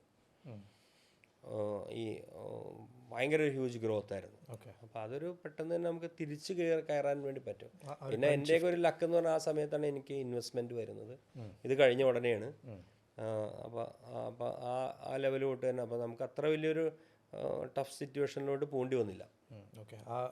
ആ ഇൻവെസ്റ്റ്മെൻറ്റിൻ്റെ കഥയിലേക്ക് നമുക്ക് ഇപ്പം തൊട്ട് 2 ചോദ്യം കഴിഞ്ഞിട്ട് നേരെ അതിലേക്ക് തന്നെ വരാം. കാരണം എല്ലാവർക്കും എനിക്ക് തോന്നുന്നു ഈ പോഡ്കാസ്റ്റിലെ ഏറ്റവും ഇൻട്രസ്റ്റിംഗ് എലിമെൻറ്റ് അതായിരിക്കും എന്ന് എനിക്ക് തോന്നുന്നത്. ഇപ്പോൾ ഇവിടെ പറഞ്ഞു ആ ഒരു കൊറോണ കഴിഞ്ഞപ്പോൾ സെയിൽസ് ഇലക്ട്രോണിക്സിന് കൂടി എന്ന് പറഞ്ഞു. ഈ കൺസ്യൂമർ ബിഹേവിയറിലൊരു ചേഞ്ച് എന്ന് പറയുന്നത് ഭയങ്കര ഇമ്പോർട്ടൻ്റ് ആണല്ലോ ഇങ്ങനത്തെ ഒരു ബിസിനസ്സിൽ. ഒരു കഴിഞ്ഞൊരു 5 to 10 years ആളുകളുടെ ബിഹേവിയറിൽ, ആ ഒരു പർച്ചേസിങ് ബിഹേവിയറിൽ എന്തൊക്കെ മാറ്റങ്ങൾ വന്നതായിട്ടാണ് ഫീൽ ചെയ്തിട്ടുള്ളത്? നല്ല കാരണം കൂടുതൽ സ്പെൻഡ് ചെയ്യണം എന്നുള്ള ഈ പണ്ടത്തെ ഒരു കൺസെപ്റ്റ് എന്ന് പറഞ്ഞാൽ നമ്മൾ കുറേ എന്തെങ്കിലും സ്വത്ത് ഉണ്ടാക്കി വെക്കൽ എന്നുള്ളതിനൊക്കെ മാറിയെന്ന് തോന്നുന്നു. ആൾക്കാർ ഇപ്പോൾ തന്നെ അറിയാമല്ലോ, ഇപ്പോൾ പുറത്ത് ഈ ഈറ്റ് ഔട്ട് ഭയങ്കരമായിട്ട് കൂടി, റെസ്റ്റോറൻറ്റ്സിൽ പോകുന്നു, സ്പെൻഡ് ചെയ്യാനുള്ളൊരു ഇത് ഭയങ്കരമായിട്ട് ക്യാഷ് അങ്ങനെ ഹോൾഡ് ചെയ്യുന്നില്ല. അപ്പോൾ ആ ഫസ്റ്റ് ഇയർ നമ്മൾ കൊറോണ കഴിഞ്ഞിട്ടൊരു ഫസ്റ്റ് ഇയർ നമ്മൾ കണ്ടതെന്ന് വെച്ചാൽ പ്രീമിയം പ്രൊഡക്റ്റുകൾക്ക് ഭയങ്കര സെയിൽ കൂടാൻ തുടങ്ങി. ഓക്കെ. ഭയങ്കര ഡിഫറൻസ് ഉണ്ടായി. പെട്ടെന്നൊരു ഈ ഒരു bigger size TV, big screen, bigger refrigerator എന്ന് പറഞ്ഞാൽ സൈഡ് ബൈ സൈഡ്, ഇങ്ങനെയുള്ള കാറ്റഗറി അതിൽ പലരും എല്ലാവരും വെക്കണമെന്നില്ല. ഹോബൻ ചിമ്മിണിയൊക്കെ ചില വീട്ടിലൊരു സ്റ്റൗ മേടിച്ച് വെക്കുന്നുള്ളവരൊക്കെ കുറച്ചും കൂടെ പ്രീമിയത്തിലോട്ട് നീക്കുക. എനിക്ക് ഒരു പരിധിവരെ എനിക്ക് തോന്നിയത് ഇനി നീക്കിയിരിപ്പ് ഈ സമയത്ത് സാലറിയൊക്കെ കിട്ടിയോണ്ട് നീക്കിയിരിപ്പ് കൊണ്ടാണോ, അല്ലെങ്കിൽ ഇവരുടെ ഒരു കൺസെപ്റ്റേ മാറി. ഇങ്ങനെ നമ്മൾ കാശ് ചിലവാക്കാതെ വന്നിട്ട് കാര്യമില്ല, ഇത്രയും കാലങ്ങളൊക്കെ ഉള്ളൂ, ഇത്രയൊക്കെ ഉള്ളൂ എന്നുള്ളൊരു ചിന്ത വന്നപ്പോൾ കൂടുതൽ സ്പെൻഡിങ് നേച്ചറിലോട്ട് ഹാബിറ്റ്സിലോട്ട് മാറി ഭയങ്കരമായിട്ട്. അതിൻ്റെ ഒരു സ്പർട്ട് ശരിക്കും ആ ഒരു സമയത്ത് നന്നായിട്ടുണ്ടായിരുന്നു. ഓക്കെ. അപ്പോൾ അത് ഇനി ബ്രാൻഡ് ബിൽഡ് ചെയ്യുന്ന ആൾക്കൊരു ഇൻസൈറ്റ് കൂടിയാണോ അത്? കാരണം പ്രീമിയമൈസേഷൻ മാർക്കറ്റിൽ നടന്നിട്ടുണ്ട്, അങ്ങനത്തെ പ്രൊഡക്ട്സ് ലോഞ്ച് ചെയ്യണം, അങ്ങനത്തെ ഒരു ഇൻസൈറ്റ് ഉണ്ടോ അതിൽ? എന്ന് അങ്ങനെ പറയാൻ പറ്റില്ല, ഒരിക്കലുമില്ല. ആ ഒരു സമയത്തൊരു ചേഞ്ച്, കാരണം ഇപ്പോൾ നിങ്ങൾക്ക് പറയാം ആ സമയത്ത് ഏറ്റവും കൂടുതൽ ബിസിനസ് നടന്ന ഒന്ന് ഇൻഡോർ പ്ലാന്റ്സ്, പെറ്റ്സ് ഒക്കെയാണ്. പക്ഷേ ഇപ്പോൾ അതൊക്കെ ഭയങ്കരമായിട്ട് വീണ്ടും താഴത്തോട്ട് പോയില്ല. അപ്പോൾ ഇത് ചിലപ്പോൾ ഒരു സമയത്തുണ്ടായിരുന്നുള്ളൊരു വികാരത്തിൻ്റെ മുകളിലാണ്. അതിനെ ബേസ് ചെയ്തുകൊണ്ട് നമുക്കൊരു ബ്രാൻഡ് ബിൽഡ് ചെയ്യാൻ പറ്റുമെന്ന് എനിക്ക് തോന്നുന്നില്ല. ഇവിടെ ശരിക്കും നമ്മൾ മാസിനെ കേറ്റർ ചെയ്യുന്ന രീതിയിലുള്ള പ്രൊഡക്റ്റുകളുമായിട്ട് വരുന്നതാണ് ഇന്ത്യയിലും കേരളത്തിലും ഏറ്റവും നല്ലത്. ബജറ്റ് കോൺഷ്യസ് ആയിട്ടുള്ള. അതെ, അത് ഭയങ്കര ഇമ്പോർട്ടൻ്റ് ആണ്. പ്രൈസ് നല്ലൊരു ഫാക്ടർ തന്നെയാണ്. ക്വാളിറ്റിയും വേണം, പ്രൈസും വേണം. ഇനി നമുക്ക് ആ ഇമ്പോർട്ടൻറ്റ് കാര്യം സംസാരിക്കാം. നമ്മുടെ ഇൻവെസ്റ്റ്മെൻറ്റ് വന്ന ഒരു സ്റ്റോറി. എനിക്കൊന്ന് കേരളത്തിലെ റീറ്റെയിൽ സെഗ്മെൻറ്റിൽ ഒരു പക്ഷേ ആദ്യമായിട്ടായിരിക്കും, ഞാൻ മുമ്പ് കേട്ടിട്ടില്ല, ഇങ്ങനത്തെ ഒരു വലിയ കോർപ്പറേറ്റ് കമ്പനി വന്ന് ഒരു റീറ്റെയിൽ സ്റ്റോറിലേക്ക് ഇൻവെസ്റ്റ് ചെയ്യുന്നത്. സോ ആ ഒരു സ്റ്റോറി എങ്ങനെയായിരുന്നു? നമ്മളൊന്ന് വാക്ക് ത്രൂ പോലെ തന്നാൽ എല്ലാവർക്കും കേൾക്കാൻ നല്ല താല്പര്യമുള്ള സ്റ്റോറി ആയിരുന്നു. അപ്പോൾ ഞാൻ ഈ റീബ്രാൻഡിങ് ഒക്കെ തുടങ്ങി, ഞാൻ പറഞ്ഞു ലിമിറ്റഡ് കമ്പനി, അങ്ങനെ എൻ്റെ കമ്പനിയെല്ലാം രണ്ടാമത് 2 കമ്പനിയായിട്ടാണ് ചെയ്തത്. ഒന്ന് ഇലക്ട്രോണിക്സിനും ഒന്ന് ഹൈപ്പർ മാർക്കറ്റിനും. ഇത് ലിമിറ്റഡ് കമ്പനിയായിരുന്നു. അപ്പോൾ അന്ന് മുതലേ അന്ന് പ്രൊഫഷണൽസിനെയൊക്കെ വെച്ചാണ് നമ്മൾ പിന്നെ ഒരു റീബ്രാൻഡ് ചെയ്യുന്നത്. അപ്പോൾ അന്നേ നമ്മൾ ഇതിലൊരു ഇൻവെസ്റ്റ്മെൻറ്റോ ഒരു എക്സിറ്റോ അല്ലെങ്കിൽ അതിലോട്ട് പോകണം എന്നുള്ളൊരു പ്ലാനിലാണ് നമ്മൾ ചെയ്തിരുന്നത്. അപ്പോൾ കൊറോണ ഒന്നും കൂടെ മൊമെൻറ്റം കൊടുത്തതേ ഉള്ളൂ. കൊറോണയിൽ നമ്മൾ കുറച്ച് സ്ട്രഗിൾ ചെയ്തതും കൂടെ നമ്മൾ ഇതിനെ സ്പീഡ് അപ്പ് ആക്കി. അല്ലെങ്കിൽ നമ്മുടെ ഒരു ആഗ്രഹം എന്ന് പറഞ്ഞാൽ കുറേയും കൂടെ ടേൺ ഓവർ ബിൽഡ് ചെയ്തിട്ട് കൊടുക്കണം എന്നുള്ളൊരു, അല്ലെങ്കിൽ എക്സിറ്റ് പ്ലാൻ ചെയ്യണം എന്നുള്ളതായിരുന്നു. പക്ഷേ ഇത് നമ്മുടെ ഒരു അഡ്വാൻറ്റേജ്, ഇങ്ങനെ ഇതെല്ലാം നമ്മൾ പേർപ്പസൊക്കെ നമ്മൾ പെർഫെക്റ്റായിട്ട് ചെയ്തുകൊണ്ട് ഒരു ഇൻവെസ്റ്റർ വന്നപ്പോൾ ഇറ്റ് വാസ് വെരി ഈസി. ഒരർത്ഥത്തിൽ പറയുവാണെങ്കിൽ നമ്മുടെ സോഫ്റ്റ്വെയർ ഈസി ആയിട്ട് മെർജ് ചെയ്യാൻ പറ്റിയാണ്. SAP ആയിരുന്നു. പിന്നെ പേപ്പേഴ്സ് എല്ലാം ക്ലിയർ ആയിരുന്നു, ആട്രീഷൻ ലെവൽ ഇതൊക്കെ നോക്കും ഇവർ. HR പോളിസി, നമ്മുടെ എന്താ പറയുക സ്റ്റാറ്റ്യൂട്ടറി കംപ്ലയിൻസ്, ഇതെല്ലാം കൺസിഡർ ചെയ്തിട്ടാണ് ഒരു ബ്രാൻഡോ ഒരു ടേൺ ഓവറിൽ മാത്രമല്ല അവർ ഇൻവെസ്റ്റ് ചെയ്യുന്നത്. അവർ ആ കമ്പനിയെ നമ്മൾ എങ്ങനെ മെയിൻറ്റെയിൻ ചെയ്യുന്നു, നമ്മുടെ കുട്ടിയെ അല്ലെങ്കിൽ ആ കമ്പനി നമ്മൾ എങ്ങനെ ട്രീറ്റ് ചെയ്യുന്നു എന്നുള്ളത് വളരെ ഇമ്പോർട്ടൻ്റ് ഇതാണ്. അതിൽ ഏറ്റവും വലിയ ഇതാണ് HR പോളിസി അല്ലെങ്കിൽ HR അവർ ആ പെർസെൻറ്റേജ് വരെ നോക്കും, ആട്രീഷൻ ലെവല്, നമ്മുടെ കൂടെ സ്റ്റാഫ് എത്ര വർഷങ്ങളായിട്ട് നിൽക്കുന്ന സ്റ്റാഫുകളൊക്കെ ഉണ്ടെങ്കിൽ ആ കമ്പനിയോടുള്ള ലോയൽറ്റിയാണ് കാണിക്കുന്നത്. നമ്മളവരെ എങ്ങനെ ട്രീറ്റ് ചെയ്യുന്നതാണ് കാണിക്കുന്നത്. ഓക്കെ, അതിനൊക്കെ ഒരു ഇതുണ്ട്. അപ്പോൾ അതൊക്കെ നമ്മുടെ നല്ലൊരു ഗുഡ് ബുക്കിൽ കയറാവുന്നതായിരുന്നു. ഈവൻ അസറ്റ്സൊക്കെ നമ്മൾ പ്രോപ്പർലി കോഡഡ് ആയിരുന്നു. ഇതെല്ലാം കൊണ്ടാണ് ഒരു ഇൻവെസ്റ്റ്മെൻറ്റ് വന്നപ്പോൾ അതിനെ നമുക്ക് പെട്ടെന്ന് തന്നെ സ്പീഡപ്പ് ആകാൻ വേണ്ടി പറ്റിയത് തന്നെ. അപ്പോൾ ഒരു 500 കോടിയോ 1000 കോടിയോ സെയിൽസ് ഉണ്ടെന്ന് വെച്ചിട്ട് വലിയൊരു കമ്പനി ഒന്നും ആവണമെന്നില്ല. നമ്മുടെ ബുക്കിൽ ഇതൊന്നും ഇല്ലെങ്കിൽ, ബുക്ക് പൊള്ളയായിട്ട് കിടന്നാൽ ഇതെല്ലാം പോയി. നമ്മൾ 1000 കൊണ്ട് 2000 കോടി ഉണ്ടെന്നൊക്കെ പറഞ്ഞിട്ട് നമ്മൾ ബുക്ക് എടുത്ത് നോക്കിക്കഴിഞ്ഞാൽ വാലും തലയില്ലെങ്കിൽ nobody will come and invest. Okay, അപ്പോൾ നമ്മളൊരു പ്രൊഡക്റ്റിനെ വിൽക്കാൻ വെക്കുമ്പോൾ അതിനെ മെയിൻറ്റെയിൻ ചെയ്യുന്ന പോലെ തന്നെ നമ്മുടെ കമ്പനിയെ നമ്മൾ അതേപോലെ തന്നെ വൃത്തിയായിട്ട് എല്ലാ അർത്ഥത്തിലും നീറ്റ് ആൻഡ് ക്ലീൻ ആയിരിക്കണം. ഓക്കെ, അത് വളരെ ഇമ്പോർട്ടൻ്റ് ഇതാണ്. അതിന് ചെയ്യേണ്ട ഈ basics, even trade mark registration very important. ഇപ്പോൾ നമ്മൾ റീറ്റെയിലിൽ എന്ന് പറയുമ്പോൾ നമ്മൾ മിക്കവാറും കടകളൊക്കെ നമ്മൾ ലീസിന് എടുത്തേക്കുന്നതായിരിക്കും, റെൻറ്റിനെടുത്ത്. That should be properly registered.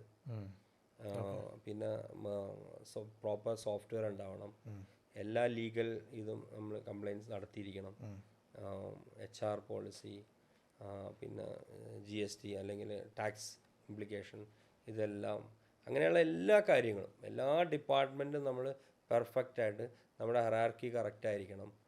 Okay, ഒരു ടീം ഉണ്ടായിരിക്കണം. അവർക്കറിയാം നാളെ ഒരു ഇൻവെസ്റ്റ്മെൻറ്റ് വരുമ്പോൾ അല്ല അവർ വന്നിരിക്കുമ്പോൾ ഓണർ മാത്രമേ മാറുന്നുള്ളൂ, അല്ല ഓണറെ മാത്രമായിട്ട് ബാക്കിയെല്ലാം ആ സിസ്റ്റത്തിൽ തന്നെ റൺ ചെയ്യണമല്ലോ. അപ്പോൾ ഇത് ഓണർ ഡ്രിവൺ ആണെങ്കിൽ ഈ ഓണർ മാറിയോടുകൂടി ഇതെല്ലാം കൊളാപ്സ് ചെയ്യാൻ തുടങ്ങും. അപ്പോൾ ഒരിക്കലും അങ്ങനെ ആവരുത്. അപ്പോൾ ഞാനതെല്ലാം കറക്റ്റായിട്ട് തന്നെയാണ് നമ്മൾ ആ ഇമ്പോർട്ടൻസും അല്ലെങ്കിൽ ആ വാല്യൂ സ്റ്റാഫിന് കൊടുത്തിട്ട് അവരെ കൊണ്ട് തന്നെയാണ് ആ ടീമിനെ ആദ്യമാണ് ബിൽഡ് ചെയ്ത്, ആ ടീമിനെ കൊണ്ടാണ് നമ്മൾ കമ്പനി ബിൽഡ് ചെയ്തത്. ഓക്കെ, അതാണ് ഇതിൽ ഏറ്റവും ഇമ്പോർട്ടൻ്റ് ഇത്. അപ്പോൾ ഈ കേരളത്തിൽ ഇതിന് മുന്നേ റീറ്റെയിൽസ് ഇൻവെസ്റ്റ്മെന്റ് വന്നിട്ടുണ്ടോ അതുപോലെ? ഇല്ല, എൻ്റെ അറിവിൽ ഇതാണ് വെരി ഫസ്റ്റ്. ഓക്കെ, അപ്പോൾ അതിലെന്തായാലും കൺഗ്രാറ്റ്സ്. അത് വലിയൊരു എനിക്ക് കേരളത്തിന് തന്നെ ഒരു അഭിമാനമായിട്ടുള്ള ഒരു കാര്യമായിരിക്കും എന്ന് തോന്നുന്നു. ആൻഡ് ഈ ഒരു അക്വിസിഷൻ്റെ പ്രോസസ്സ് എങ്ങനെയാണ് നടക്കുക? നമ്മൾ ഒരു ഔട്ട്സൈഡർ നോക്കുമ്പോൾ അതായത് ഇപ്പം ഈ നെഗോസിയേഷനൊക്കെ നടക്കാറുണ്ടോ? അത് ആരാണോ അപ്രോച്ച് ചെയ്യുക? അങ്ങനത്തെ കാര്യങ്ങളൊന്നും. അതൊക്കെ കോർപ്പറേറ്റ്സ് എന്ന് പറയുമ്പോൾ അവർക്ക് M&A ഡിപ്പാർട്ട്മെൻറ്റോ മെർജിങ് ആൻഡ് അക്വിസിഷൻ, അപ്പോൾ അവരായിരിക്കും അപ്രോച്ച് ചെയ്യുന്നത്. ഓക്കെ, അപ്പോൾ ആദ്യമൊക്കെ പേപ്പർ വർക്ക്സ് ആണ് നടക്കുന്നത്. ഈ പേപ്പർ വർക്ക്സ് ഒക്കെ നടക്കണമെങ്കിൽ നമ്മുടെ കയ്യിൽ എല്ലാ പേപ്പറും ഉണ്ടാവണമല്ലോ. അപ്പോൾ ഇതെല്ലാം കണ്ട് ഇത് ഓക്കെയാണ്, അവർക്കിത് ടേക്ക് ഓവറോ അല്ലെങ്കിൽ ഇൻവെസ്റ്റ് ചെയ്താൽ അത് മുന്നോട്ട് എടുക്കാൻ പറ്റുന്നുള്ളൊരു കോൺഫിഡൻസ് എല്ലാം വേണം. പിന്നെ നമ്മൾ ഹോണസ്റ്റി, നമ്മുടെ ഹോണസ്റ്റി ഇതിൽ വലിയൊരു ഇമ്പോർട്ടൻ്റ് ഇതാണ്. നമ്മളെപ്പറ്റിയും പഠിക്കും. അപ്പോൾ നമ്മളും ഒരു ട്രസ്റ്റ് വർത്തി ആണെന്നുള്ളൊരു ഫീൽ അവർക്ക് ആദ്യം ഉണ്ടാവണമല്ലോ. ആണെങ്കിൽ മാത്രമേ ആരും വരുള്ളൂ, അല്ലാതെ ഒരാളിൽ ഇൻവെസ്റ്റ് ചെയ്യാൻ പറ്റില്ല. ഇന്നും നമ്മൾ ആ റിലേഷൻ മെയിൻറ്റെയിൻ ചെയ്യുന്നത് നമ്മൾ അത്രയും ട്രസ്റ്റ് വർത്തി ആയതുകൊണ്ടെന്നുള്ളത്. അപ്പം നമ്മൾ അത് ഇവർ ഇത്രയും എമൗണ്ടൊക്കെ ഇൻവെസ്റ്റ് ചെയ്യാൻ വരുമ്പോൾ തീർച്ചയായും ഒരു മാർക്കറ്റിൽ നിന്ന് അത് പഠിക്കും, സ്റ്റാഫിനെ അവർ ഇൻ്റർവ്യൂ ചെയ്യും, മനസ്സിലായോ? അപ്പോൾ അതൊക്കെ ഓരോ പീരീഡ്. അല്ലാണ്ട് നമ്മൾ രണ്ടും ഉണ്ട്. ഒന്ന് നമ്മൾ ചിലവരുണ്ടാവും നമ്മൾ ഇതിനെ എങ്ങനെയെങ്കിലും ഒക്കെ തല്ലിക്കൂട്ടി ഉണ്ടാക്കിയിട്ട് ആരെയും തലക്ക് വെച്ച് കൊടുക്കുക എന്നുള്ളത്. അതൊന്നും ഇന്നത്തെ കാലത്ത് ഓടില്ല, അതൊന്നും, മനസ്സിലായോ? അപ്പോൾ നമ്മളത് ശരിക്കും പ്രൊഫഷണൽ വേയിലും നമ്മളുടെ ആ ഒരു വിശ്വാസം നമ്മുടെ കൂടെയുള്ളവരിൽ ഉണ്ടാവണം, നമുക്കും ആ ഒരു സുതാര്യത ഉണ്ടാവണം. അതൊക്കെ ഭയങ്കര ഇമ്പോർട്ടൻറ്റ് ഫാക്ടറാണ്. എത്ര റവന്യൂയിലേക്ക് വളർത്തിയെടുക്കാൻ പറ്റിയിട്ടുണ്ട് വിസ്മയ? നമ്മൾ 2024 തന്നെ 800 crores പ്ലസ് ഉണ്ടായിരുന്നു എല്ലാ കമ്പനികളും കൂടെ. ഓക്കെ, 800 പ്ലസ് നിയർ ടു 1000 ആവുന്നുണ്ടായിരുന്നു. റൈറ്റ്. ഓക്കെ, അപ്പം ഏകദേശം ഒരു എത്ര വർഷത്തിലാണ്? 15 വർഷം. 2003 നമ്മൾ ചെറിയ റീറ്റെയിൽസ് പറഞ്ഞത്. നമ്മൾ ശരിക്കും റീവാമ്പ് എന്ന് പറഞ്ഞാൽ 2015 മുതലാണത്. ഒരു 9 years കൊണ്ടാണ് അതിലോട്ട് മാറി. എത്ര സ്റ്റോറുകൾ, എത്ര എംപ്ലോയീസ്? ഓൾമോസ്റ്റ് 900+ എംപ്ലോയീസ് ഉണ്ടായിരുന്നു. സ്റ്റോറുകൾ 12 ഹൈപ്പർ സ്റ്റോറും പിന്നെ 12 എന്ന് പറയുമ്പോൾ ബാക്കി 9 റീറ്റെയിൽ സ്റ്റോർ, മറ്റേ എക്സ്ക്ലൂസീവ് റീറ്റെയിൽ സ്റ്റോർ ഉണ്ടായിരുന്നു, ഓക്കെ ഇലക്ട്രോണിക്സ്. ഇത് രണ്ടും കൂടെയാണ് നമ്മൾ ഇത് ചെയ്തത്. ഓക്കെ. അപ്പോൾ ഈ ഇൻവെസ്റ്റ്മെന്റിന് ശേഷം എനിക്ക് തോന്നുന്നു അജ്മൽക്കയുടെ ബാക്കി പാഷൻസിലേക്കാണ് കുറേ സമയം കിട്ടി. കുറേ സമയം കിട്ടി. അപ്പോൾ അതിലേക്ക് സ്പെൻഡ് ചെയ്തുകൊണ്ടിരിക്കുകയാണ്. അതിലുള്ള ഏറ്റവും എന്നോട് കഴിഞ്ഞ തവണ നമ്മൾ കണ്ടപ്പോൾ പറഞ്ഞതാണ്, കൃഷി ഇഷ്ടമാണെന്ന് പറഞ്ഞു, റിയൽ എസ്റ്റേറ്റ് ഇഷ്ടമാണെന്ന് പറഞ്ഞു, ഫുട്ബോൾ ഇഷ്ടമാണെന്ന് പറഞ്ഞു. ഈ 3 കാര്യങ്ങളിലാണ് അജ്മൽക്ക പിന്നീട് ഇൻവെസ്റ്റ്മെന്റ്സും മാറ്റിയിട്ടുള്ളത്. അപ്പോൾ എന്തൊക്കെയാണ് ഇപ്പോൾ ബിൽഡ് ചെയ്തുകൊണ്ടിരിക്കുന്നത് അടുത്ത ഫോക്കസ്? ഇപ്പം കുറച്ചൊക്കെ റിലാക്സ് ചെയ്താണ്. ഇപ്പം ടൈമുണ്ടല്ലോ, അപ്പോൾ കുറേ കൂടെ ടൈം ഉള്ളതുകൊണ്ട് ഒന്ന് ഫസ്റ്റ് പറയുകയാണെങ്കിൽ ഇപ്പോൾ സൂപ്പർ ലീഗ് SLK എന്ന് പറഞ്ഞ് ഫുട്ബോൾ ഒരു ഇതുണ്ടായാലും ഞങ്ങളാണ് മലപ്പുറം FC ഫ്രാഞ്ചൈസി എടുത്തേക്കുന്നത്. വൺ ഓഫ് ദ പാർട്ട്ണർ അല്ലെങ്കിൽ എക്സിക്യൂട്ടീവ് ഡയറക്ടറാണ്. ഞങ്ങളൊരു 8-10 പേര് കൂടിയിട്ടാണ് എടുത്തേക്കുന്നത്. മലപ്പുറത്തുള്ള നമ്മുടെ ഫ്രണ്ട്സ് എല്ലാവരും കൂടെ കൂടിയിട്ട് എടുത്തേക്കുന്നത്. അതൊരു ഇൻവെസ്റ്റ്മെന്റ് എന്ന് പറഞ്ഞാൽ അതൊരു റിട്ടേൺ ബേസ്ഡ് ഒന്നും അല്ല. ഇതൊരു സൊസൈറ്റിക്കുള്ള ഒരു പാഷനും ഒരു റിട്ടേൺ ടു ദ സൊസൈറ്റി എന്നുള്ള രീതിയിലാണ്. കാരണം ഇതിന് യൂത്തിന് ഭയങ്കര ഒരു ഫ്യൂച്ചർ ഉണ്ട് ഇതിൽ, ശരിക്കും ഭയങ്കര ഫ്യൂച്ചറാണ് ഇതിൽ. കാരണം ഈ ഒരു സീസൺ അല്ലെ SLK സക്സസ് ആവുന്നതിൽ 6 ഫ്രാഞ്ചൈസി ഉണ്ട്. ലാസ്റ്റ് ഇയർ കാലിക്കറ്റാണ് വിൻ ചെയ്ത്, ഞങ്ങൾ സെമി എത്തിയില്ല. വളരെ പ്രതീക്ഷയോടുകൂടി വന്നതാണ്. പക്ഷേ ഇപ്രാവശ്യം നമ്മളൊന്നുകൂടെ നന്നായിട്ട് ബിൽഡ് ചെയ്യുന്നു. സീസണൊക്കെ ഇപ്പോൾ അപ്പാവുന്നു. ഇപ്പോൾ സെപ്റ്റംബർ ഒക്ടോബറിലൊക്കെയാണ്. എനിക്ക് കേരളത്തിൽ ഫുട്ബോളിന്റെ ചോരയിലുള്ള ആളുകളാണ് മലപ്പുറം. അതെ, അതുകൊണ്ടാണ് മലപ്പുറത്തോട്ട്. ഞാൻ എറണാകുളംകാരനാണ്, എന്നാലും മലപ്പുറം എന്ന് പറഞ്ഞാൽ നമ്മുടെ ഫ്രണ്ട്സൊക്കെ കൂടുതൽ അവിടെ ഉള്ളതുകൊണ്ടാണ്. പിന്നെ ഇതെന്ന് പറഞ്ഞാൽ നമുക്ക് ഒരാളെ കൊണ്ട് ചെയ്യാൻ പറ്റുന്ന കാര്യമല്ല, ഇതിനൊരു ടീം വേണം. പിന്നെ ഇതിലൊരു ടീം മാത്രമല്ല, നമ്മളിതൊരു കൺസോർഷ്യമുള്ള, അതിലൊരു രസവും കൂടെ ഉണ്ടല്ലോ. നമ്മൾ വേണ്ടി വേറെ പല ഐഡിയാസ് ഇതിൽ ഉരുതിരിഞ്ഞു വരും. മനസ്സിലാക്കേണ്ടത് ഫുട്ബോൾ മാത്രമല്ല, ഫുട്ബോൾ നമ്മൾ ഒപ്പം നിന്ന് ഡെവലപ്പ് ചെയ്യുമ്പോൾ സമാന ചിന്താഗതിക്കാരെ പല ബിസിനസ്സിലെ വെറ്ററൻസുമായിട്ടാണ് നമ്മൾ ഇത് ചെയ്യുന്നത്, അപ്പോൾ കണക്ട് ചെയ്യുന്നത്. അപ്പോൾ അതിൽ നിന്ന് നമുക്ക് വേറെ പല ബിസിനസ്സുകളിലോട്ടും കൂടെ ഇതാകും. അപ്പോൾ അതാണ് ഇതിൽ കാണുന്ന ഇതിൻ്റെ ഒരു പ്രോഫിറ്റ് എന്ന് പറയുന്നത് അതാണ്. മറ്റേത് നമ്മൾ over A period brand build ചെയ്ത് ഈ SLKയുടെ സക്സസ് എന്ന് പറഞ്ഞാൽ ഈ 6 ടീമും അല്ല ഇനി 2 ടീമും കൂടെ വരുന്നുണ്ടെന്ന് അടുത്ത വർഷമൊക്കെ. അപ്പോൾ 8 ടീമും വന്ന് ടോട്ടൽ ഇതിൻ്റെ ഒരു സക്സസ് അനുസരിച്ചായിരിക്കും ഇതിൻ്റെ ഒരു ബ്രാൻഡ് വാല്യൂ കയറുന്നത്. അല്ലാണ്ട് മലപ്പുറം മാത്രം പെർഫോം ചെയ്തിട്ട് കാര്യമില്ല. ഓക്കെ, പിന്നെ ഇതിൽ സ്റ്റേഡിയങ്ങൾ വരണം. അപ്പോൾ അത് 1-2 ഇപ്പം ഞങ്ങളും ട്രിവാൻഡ്രോക്ക് അങ്ങനത്തെ ഒരു ഇനിഷ്യൽ സ്റ്റേ അതിൻ്റെ ഒരു ഡിസ്കഷനൊക്കെ തുടങ്ങിയിട്ടുണ്ട്. എക്സ്ക്ലൂസീവ് ഫുട്ബോൾ സ്റ്റേഡിയം തന്നെ യൂത്തിന് ഇത് ഭയങ്കര ഗുണമാണ്. കാരണം ഇതിൽ ഒരു 60-70% മലയാളീസ് പിള്ളേർ അവർ തന്നെയാണ് അതിൽ. അപ്പോൾ അവർക്ക് ഫോറിൻ പ്ലേയേഴ്സുമായിട്ട് കളിക്കാൻ കിട്ടുന്ന ഒരു എക്സ്പീരിയൻസ്, പിന്നെ അവർ പെർഫോം ചെയ്താൽ ഇവർക്ക് പല ക്ലബ്ബുകളും ഇതൊരു പ്രൊഫഷണലായിട്ട് എടുക്കാൻ പറ്റും. കാരണം എൻഡ് ഓഫ് ദ ഡേ ഇതിൽ നിന്ന് നമുക്ക് ഒരു ഏർണിങ്സ് വേണമല്ലോ കളിക്കാർക്കാണെങ്കിലും. കളിച്ച് മാത്രം നടന്നാൽ പോരല്ലോ.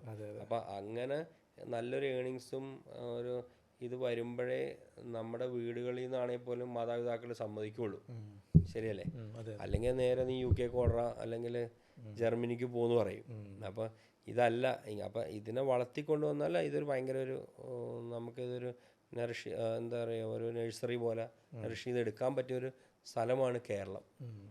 ഒത്തിരി ക്ലബ്ബ്. അപ്പം ആ ലെവലിലോട്ട് ഇതിനെ വളർന്നെത്തണം. 4-5 വർഷം കൊണ്ട് കഴിയുമ്പോൾ പല ഫോറിൻ ക്ലബ്ബുകളും നമ്മളിലോട്ട്, ഇപ്പോൾ പലരും സ്പെയിനിൽ നിന്നും അർജൻറ്റീനയിൽ നിന്നൊക്കെ കുട്ടികളെ യൂത്തിനെ എടുക്കുന്ന പോലെ ഇവിടെ നിന്ന് എടുക്കാൻ പറ്റണം. അതാണ് ഇതിൻ്റെ ഒരു ഗ്രാസ് റൂട്ട് ഡെവലപ്മെന്റ് നടക്കണം. എനിക്ക് ഈ പാഷനും ആ ഒരു സ്കില്ലുമാണ് 2 കാര്യങ്ങൾ ഒരാൾ വിജയിക്കുന്നത്. അതിൽ പാഷൻ ഇവിടെ നല്ലപോലെ ഉണ്ട്. ഇങ്ങനത്തെ ഓപ്പർച്യൂണിറ്റി വന്നാലായിരിക്കും സ്കില്ലും കൂടെ ഇമ്പ്രൂവ്. നമ്മുടെ ഇവിടുത്തെ ഇത് ഭയങ്കര ഇതാണ്. നമ്മുടെ ട്രെയിനിങ്, ആ പ്രോപ്പർ ടൈമിൽ കിട്ടുന്ന ട്രെയിനിങ് ഇതിൽ ഭയങ്കര ഇമ്പോർട്ടൻ്റാണ്. അത് കിട്ടി തുടങ്ങണം. അങ്ങനെയുള്ള കോച്ചിങ് ക്യാമ്പുകൾ. അപ്പോൾ ഇതേപോലത്തെ ക്ലബ്ബുകൾ വന്നു കഴിഞ്ഞാൽ പിന്നെ അവർ തന്നെ അത് ഡെവലപ്പ് ചെയ്തെടുക്കുമ്പോൾ നല്ലൊരു ഫ്യൂച്ചർ അതിൽ ഞാൻ കാണുന്നു. ഓക്കെ. അജ്മൽക്ക പേഴ്സണലി ഏത് ടീമിൻ്റെ ഫാനാണ്? ഞാൻ ഹോളണ്ടിൻ്റെ പണ്ട് തൊട്ടേ ഹോളണ്ടിൻ്റെ ഫാനാണ്. ആരും അധികം ഇല്ലാത്തവരാണ്. എല്ലാവരും ബ്രസീൽ, അർജൻറ്റീന. ഞാൻ എന്താണെന്ന് പറഞ്ഞാൽ ഞാൻ ഓൾമോസ്റ്റ് എല്ലാ വേൾഡ് കപ്പും പോയി കണ്ടിട്ടുണ്ട്. ഓക്കെ, എല്ലാം ജപ്പാൻ മുതൽ ഇങ്ങോട്ട്. ഓക്കെ. കാരണം ഫൈനൽ, സെമി, അങ്ങനെ എന്തെങ്കിലും എല്ലാത്തിനും പോകും. എനിക്ക് തോന്നുന്നു 88 ആ സമയത്തൊക്കെ റൂട്ട് ഗള്ളിറ്റ് വാൻ ബാസ്റ്റിനൊക്കെ ഉണ്ടായിരുന്ന സമയം ഉണ്ടായിരുന്നു നെതർലാൻഡ്സിൽ. ഓക്കെ. ഫ്രാങ്ക് റൈക്കാർഡൊക്കെ അത് അന്ന് അവരായിരുന്നു യൂറോപ്യൻ ചാമ്പ്യൻസ്. ഓക്കെ.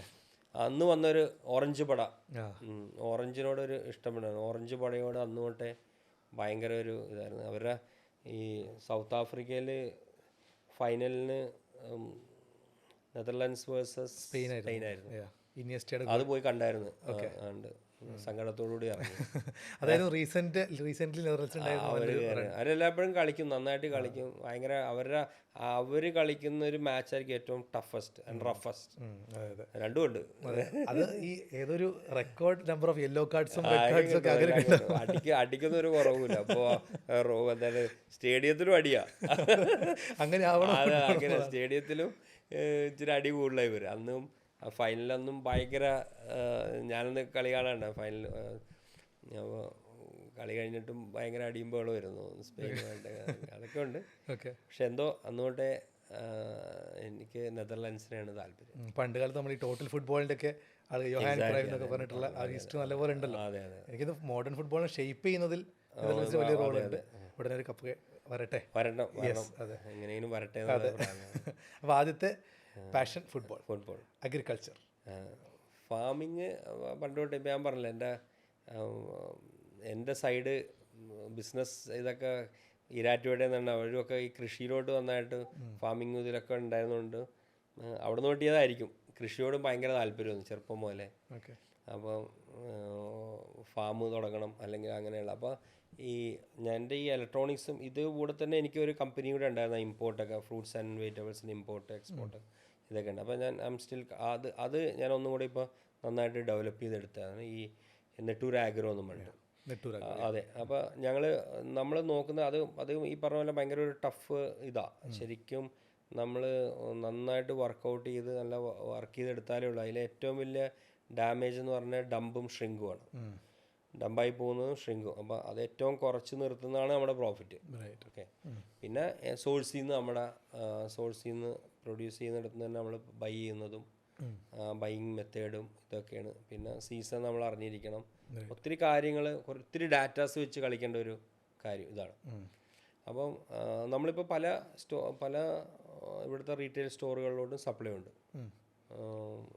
റിലയൻസിലോട്ടുണ്ട്, ലുലു, അങ്ങനെ പലയിടത്തും ഉണ്ട്. ഞാനതുപോലെ ഇപ്പം സോഷ്യൽ മീഡിയ വഴി അപ്ഡേറ്റ്സ് കാണാറുണ്ട്. കൊച്ചിയിലെ മേജർ റെസ്റ്റോറൻറ്റ്സിലൊക്കെ കുറേയൊക്കെ സപ്ലൈ ഉണ്ട്. ഹോട്ടൽ, റെസ്റ്റോറൻറ്റും കാറ്ററിംഗ് യൂണിറ്റിലൊക്കെ സപ്ലൈ നന്നായിട്ട് വരുന്നത്. അപ്പോൾ ഇത് ഒത്തിരി പേര് പണ്ട് തൊട്ടേ ചെയ്യുന്നതാണ്. പലരും ചെയ്ത് നിർത്തിപ്പോയേക്കുന്നവരുമാണ്.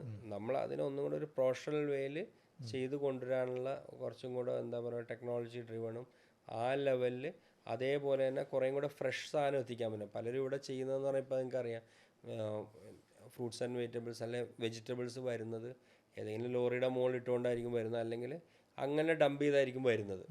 നമ്മൾ കൂടുതൽ ചെയ്യുന്നത് സോഴ്സിൽ നിന്ന് തന്നെ ഇതിനെ ഗ്രേഡ് ചെയ്ത് ഏറ്റവും ബെസ്റ്റ് പ്രൊഡ്യൂസ് എടുത്തിട്ട് നമ്മുടെ ഓൺ ലോജിസ്റ്റിക്സിൽ, നമ്മുടെ ഓൺ വെഹിക്കിളിൽ, റീഫർ വണ്ടികളിൽ, റീഫർ എന്ന് പറഞ്ഞാൽ കോൾഡ് ചെയിൻ ഓക്കെ, റെഫ്രിജറേറ്റർ വണ്ടികളിലാണ് നമ്മൾ എൻഡ് യൂസർക്ക് എത്തിക്കാൻ നോക്കുന്നത്. ഒരു പരിധിവരെ ആ നെറ്റ്വർക്ക് കറക്റ്റായി തുടങ്ങി. അപ്പോൾ എന്ന് പറഞ്ഞാൽ അത്രയും ഫ്രഷ് ഇന്ന് പറിക്കുന്ന പ്രൊഡക്റ്റ് പറ്റുമെങ്കിൽ അന്ന് രാത്രി അല്ലെങ്കിൽ അടുത്ത ദിവസം വെളുപ്പിന് നമുക്ക് കസ്റ്റമറിലോട്ട് എത്തിക്കാൻ പറ്റുന്ന രീതിയിൽ അത്രയും ഫ്രഷായിട്ട് എത്തിക്കാൻ നോക്കുന്നു. ഓക്കെ. അപ്പോൾ ആ ക്വാളിറ്റിയിലാണ് ഞാൻ അപ്പോൾ കൂടുതൽ ഇൻവെസ്റ്റ് ചെയ്യുന്നത്. അപ്പോൾ ഇനി ഞാൻ ഫ്യൂച്ചർ കാണുന്നത് അതിലാണ്. ഓഫ് കോഴ്സ് നമുക്ക് മറ്റേടന്നുള്ള ത്രെട്ട് എപ്പോഴും ഉണ്ടാവും. കാരണം ഇതേ പ്രോഡക്റ്റ് നമ്മളിങ്ങനെ കൊണ്ടുവരുമ്പോൾ അതിനൊരു കോസ്റ്റ് ആഡ് ചെയ്ത് വരും. ഇതേ ഇപ്പോൾ ടൊമാറ്റോ ഇങ്ങനെ വരുന്നതും അല്ലാതെ വണ്ടിയിൽ തമിഴ് വണ്ടിയിൽ വലിഞ്ഞു കയറി വരുന്നതും തമ്മിലൊരു കോസ്റ്റ് ഡിഫറൻസ് ഒക്കെ ഉണ്ടാവുമായിരിക്കും. പക്ഷെ എന്നാൽ പോലും നമ്മുടെ ഇതിൻ്റെ ലൈഫ് ഡംപ് കുറവ് ഇതിനായിരിക്കും.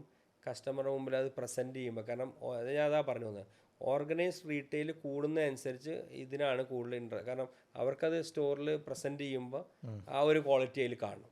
അപ്പോൾ ഞാൻ അതിൻ്റെ ഒരു ഫ്യൂച്ചർ കണ്ടുകൊണ്ടാണ് അതിലോട്ട് കൂടുതൽ ഇൻവെസ്റ്റ് ചെയ്ത് ഇത് ചെയ്യുന്നത്.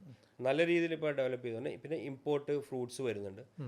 ഇപ്പോൾ അറിയാം, ആക്ച്വലി പണ്ടൊക്കെ എന്ന് പറഞ്ഞാൽ നമുക്കിപ്പോൾ 2-3 മാസമൊക്കെ ആയിരിക്കും ആപ്പിൾ ആകെ അവൈലബിൾ. ഇവിടുത്തെ സീസൺസ് ഇപ്പോൾ 365 ഡേയ്സിലും ആപ്പിൾ ഒക്കെ അവൈലബിൾ ആണ്. കാരണം എല്ലാ കൺട്രീസിൽ നിന്നും വരും. ഞങ്ങൾ തന്നെ ഇപ്പം പോളണ്ട്, ചിലി, ന്യൂസിലാൻഡിൽ നിന്നൊക്കെ ഇമ്പോർട്ട് ചെയ്യുന്നുണ്ട്. ഓക്കെ. പിന്നെ സിട്രസ് ഈജിപ്തിൽ നിന്ന് വരുന്നുണ്ട്, സൗത്ത് ആഫ്രിക്ക വരുന്നുണ്ട്. ഓക്കെ. അപ്പോൾ അത് കേരളം വലിയൊരു മാർക്കറ്റുമാണ് ഈ പ്രൊഡ്യൂസിൻ്റെ ഒക്കെ. എല്ലാം ഓൾ ഇന്ത്യ ലെവലിൽ തന്നെ ഭയങ്കരമായിട്ട് ഗ്രോ ചെയ്യുന്ന. ബോംബെയാണ് ഇതിൻ്റെ ഒരു മെയിൻ ഹബ്ബ് നെറ്റ്വർക്കിങ്ങിൻ്റെ. അപ്പോൾ ഈ നല്ല സാധനങ്ങൾ കിട്ടുന്നത് ഇവിടെ ഭയങ്കര കുറവാണ് ആക്ച്വലി അല്ലേ? കാരണം ഒരുപാട് അത് അവിടെ ചാലഞ്ച് എന്ന് വരുന്നത് ഈ പറഞ്ഞ പോലെ സപ്ലൈ ചെയിൻ ആയിരിക്കാം, അങ്ങനെ പല പ്രശ്നങ്ങളുമുണ്ട്. അപ്പോൾ അതാണ് നെട്ടൂരാഗ്രയുടെ മേജർ. നമ്മൾ ആ ഒരു ഇതാണ് ക്രാക്ക് ചെയ്യാൻ നോക്കുന്നത്. ഓക്കെ. ഇവിടെ പറഞ്ഞു ഇപ്പം പെട്ടെന്ന് പെരിഷബിൾ ഗുഡ്സ് ആണല്ലോ ഇതൊക്കെ. ഇപ്പം ഈ ലോജിസ്റ്റിക്സിൻ്റെ കാര്യം മാത്രമല്ലാതെ ഇപ്പം എൻഡ് കസ്റ്റമറിലേക്ക് മേ ബി ഇപ്പോൾ ഒരു റെസ്റ്റോറൻറ്റിലേക്ക് നമ്മൾ സാധനം എത്തിക്കുകയാണ്, അപ്പോഴും ഈ സ്വന്തം ലോജിസ്റ്റിക്സിലൂടെ ചെയ്യുന്നത് കൊണ്ടാണോ അവിടെ അവർക്ക് പ്യുവർ സാധനം കിട്ടുന്നത്, അല്ലെങ്കിൽ അവിടെ വേറെ എന്തെങ്കിലും സ്ട്രാറ്റജീസോ ടെക്നോളജിയുടെ വേറെ എന്തെങ്കിലും യൂസ് അവിടെ വരുന്നുണ്ടോ? ഇപ്പം നമ്മൾ ചെയ്തു വരുന്നത് അവർക്ക് വേണ്ട രീതിയിൽ ആ ഫാമേഴ്സിൻ്റെ നിന്ന് നമ്മളിപ്പോൾ ഒരു മിഡിൽ മാനെ ഒഴിവാക്കിയിട്ട് ഞങ്ങൾ എന്താ ചെയ്യുന്നത് വെച്ചാൽ ഗ്രൂപ്പ് ഫാമിംഗ് ആണ്, അതിൻ്റെ കോൺട്രാക്ട് ഫാമിംഗ് ആണ് ചെയ്യുന്നത്. ഓക്കെ. അപ്പോൾ ഞങ്ങൾ ഊട്ടിയിൽ ഞങ്ങൾക്ക് കോൺട്രാക്ട് ഫാമിംഗ് ഉണ്ട്, ഒരു സെറ്റ് ഓഫ് ഒരു 20-25 ഫാമേഴ്സിൻ്റെ ഇടയിൽ ഞങ്ങളുടെ കളക്ഷൻ സെൻറ്റർ. ഓക്കെ. അപ്പോൾ എന്താ ഗുണമെന്ന് വെച്ചാൽ ഇവർക്ക് ഈ പ്രൊഡ്യൂസ് മണ്ടി എന്ന് പറഞ്ഞാൽ അവിടെ കൊണ്ടുപോയി വിൽക്കുന്നതിനേക്കാളും ₹1 കൂടുതൽ ഞങ്ങൾ കൊടുക്കും. 1 or 2 rupees ഞങ്ങൾ എക്സ്ട്രാ കൊടുക്കും. അപ്പോൾ അവർക്കും സുഖം എന്താണെന്ന് വെച്ചാൽ അപ്പോൾ കട്ട് ചെയ്ത് തന്നെ ഞങ്ങളുടെ കളക്ഷൻ സെൻറ്ററിൽ വരുന്നു. അന്ന് തന്നെ അവരുടെ പേയ്മെൻറ്റ് കിട്ടുന്നു, വേറെ കമ്മീഷനൊന്നും അതിൽ പോകുന്നില്ല. ഞങ്ങളുടെ അഡ്വാൻറ്റേജ് എന്ന് വെച്ചാൽ ഞങ്ങൾക്ക് അതിൽ ഏറ്റവും നല്ലത് ഗ്രേഡ് ചെയ്തെടുക്കാം. The best they give to us. Okay. ബാക്കിയുള്ളതേ അവർ മണ്ടിയിലോട്ടൊക്കെ പോവുള്ളൂ. ഓക്കെ. അപ്പോൾ ആ പ്രൊഡ്യൂസ് നമ്മുടെ അവിടെ തന്നെ കിട്ടുന്നു. അതിനപ്പം തന്നെ നമ്മൾ ഹാൻഡിൽ ചെയ്യുന്നത് സാധാരണ നോർമലി എല്ലാവരും ചാക്കിലൊക്കെ ഇട്ടിട്ടൊക്കെ കൊണ്ടുവരുന്നത്, ഞങ്ങളെല്ലാം ക്രേറ്റ് സിസ്റ്റത്തിലോട്ട് മാറ്റി ക്രേറ്റിൽ വെക്കുന്നു. ഇനി അതിന് അവിടെ നിന്ന് തന്നെ ക്ലിങ് റാപ്പ് ചെയ്യണമെങ്കിൽ അങ്ങനെ ചെയ്യും, അല്ലെങ്കിൽ പേപ്പറിൽ കവർ ചെയ്യണമെങ്കിൽ അങ്ങനെ ചെയ്യും. അങ്ങനെ ഏറ്റവും ഫ്രഷായിട്ട് അപ്പോൾ തന്നെ പിന്നെ നമ്മൾ ടെമ്പറേച്ചർ ഡൗൺ ആവാതെ നമ്മുടെ കളക്ഷൻ മെയിൻ DC പാലക്കാടാണ്, അവിടെ വരുന്നു. അവിടെ വന്നാൽ അതും നമ്മൾ കൺട്രോൾ ടെമ്പറേച്ചറിലാണത്. അവിടെ നിന്ന് അടുത്ത ഓർഡറിനനുസരിച്ച് ഇത് ചെയ്ത് ഓരോ സ്റ്റോറുകളിലോട്ടുള്ള അനുസരിച്ച് ഇപ്പോൾ എറണാകുളത്തോട്ടുള്ളതാണ് ഒരു വണ്ടിയിലോട്ട് ആ എറണാകുളത്തുള്ള പല കടകൾക്കുള്ള സാധനം ഒരു വണ്ടിയിൽ കയറി വരുന്നു. അപ്പോൾ അത്രയും നമ്മൾ ആ കോൾഡ് ചെയിൻ സിസ്റ്റം നമ്മൾ പൊട്ടാതെയാണ് പരമാവധി നമ്മൾ കൊണ്ടുവരാൻ നോക്കുന്നത്. അപ്പോൾ സ്വാഭാവികമായിട്ടും ഒരു റെസ്റ്റോറൻറ്റിൽ അവർ ഇന്ന് വരെ കിട്ടിയേക്കുന്നത് വെച്ച് നോക്കുമ്പോൾ മച്ച് ബെറ്റർ ഐറ്റമാണ് അവർക്ക് കിട്ടുന്നത്. ഓക്കെ. പിന്നെ ഇത് കൂടാതെ നമ്മൾ വേറെ നമ്മൾ വാഷിങ് നമ്മൾ ചെയ്യുന്നുണ്ട്, ഓസോൺ വാഷിങ്. നമുക്ക് മെഷീൻ ഉണ്ട് ഓസോൺ വാഷിങ് എന്ന് പറഞ്ഞാൽ. അപ്പോൾ ക്യാരറ്റൊക്കെ നമ്മൾ അല്ലെങ്കിൽ അങ്ങനെ ഈ സ്കിന്നിലുള്ള പെസ്റ്റിസൈഡ്സൊക്കെ കളയാൻ വേണ്ടി നമ്മൾ വാഷ് ചെയ്ത് ചിലർ അത് തന്നെ ഇൻസിസ്റ്റ് ചെയ്യും. വാഷ്ഡ് ഇത് തന്നെ പല റെസ്റ്റോറൻറ്റ്സും ഇപ്പോൾ ഓസോൺ വാഷ്ഡ് ഇത് വയ്ക്കും. അപ്പോൾ അത് നമ്മൾ നമ്മുടെ DC അതുണ്ട്, വാഷ് ചെയ്തിട്ടാണെങ്കിലും നമ്മളത് കൊടുക്കും. അപ്പോൾ ശരിക്കും ആ പെസ്റ്റിസൈഡ്സ് റിമൂവ് ചെയ്തിട്ടാണ് കൊടുക്കുന്നത്. എന്തായാലും നമ്മൾ എത്ര സേഫ് ടു ഈറ്റ് എന്നൊക്കെ പറഞ്ഞാലും ഒരു ട്രീറ്റ്മെൻ്റ് ഒന്നും നടത്തില്ല, ഈ വളമോ അല്ലെ കീടനാശിനിയൊന്നും ഇടാതെയൊന്നും പ്രൊഡക്റ്റുകളൊന്നും മാസ് പ്രൊഡക്ഷനൊന്നും എവിടെയും നടക്കുന്നില്ല. നമ്മുടെ വീട്ടിൽ തന്നെ നമ്മൾ ചെയ്യേണ്ടി വരും.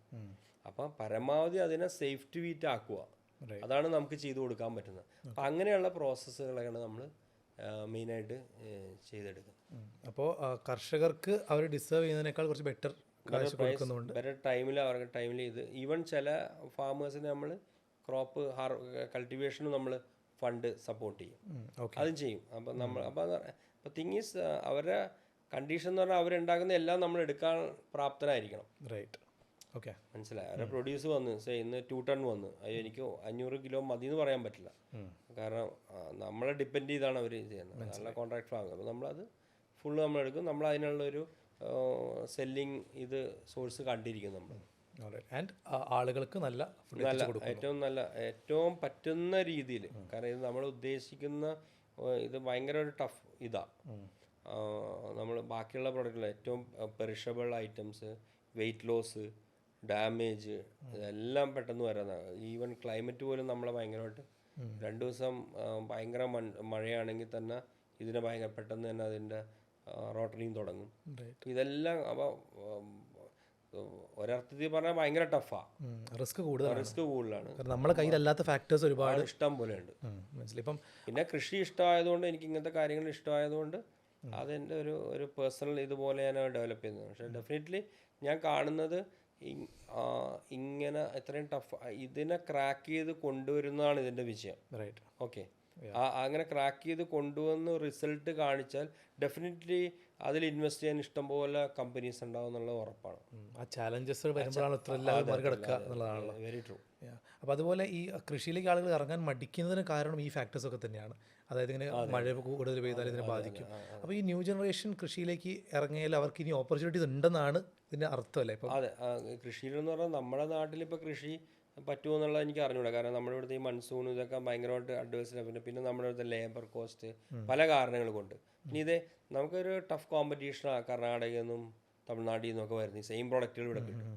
അപ്പം ഞാൻ പറഞ്ഞ കൃഷിയോട് ഇഷ്ടമുള്ളവർ ഇപ്പോൾ ഇവിടെ ചെയ്യണമെന്നില്ല, നിങ്ങൾക്ക് തമിഴ്നാട്ടിലും മൈസൂരും ഒക്കെ പോയി തന്നെ ചെയ്യാം. ഓപ്പർച്യൂണിറ്റീസ് കുറേയുണ്ട്, ഇഷ്ടം പോലെ അറിവുണ്ടാവണം. അതെ അതെ, അതിനെപ്പറ്റി പഠിക്കണം, ഇതാക്കണം. പിന്നെ ഇവിടെ നമുക്ക് പറ്റുന്ന എന്താന്നുള്ളത്, ഇവിടുത്തെ ഇങ്ങനെ കൃഷിഭൂമികളൊക്കെ നശിച്ചു പോകുന്നതിന് പകരം പറ്റുന്ന എന്തൊക്കെയാണോ അത് മാത്രം ചെയ്ത് കയറുക. അല്ലാണ്ട് അവിടുത്തെ കാര്യങ്ങൾ എല്ലാം ഇവിടെ ചെയ്താൽ ഇവിടെ സക്സസ് ആവണമെന്നില്ല.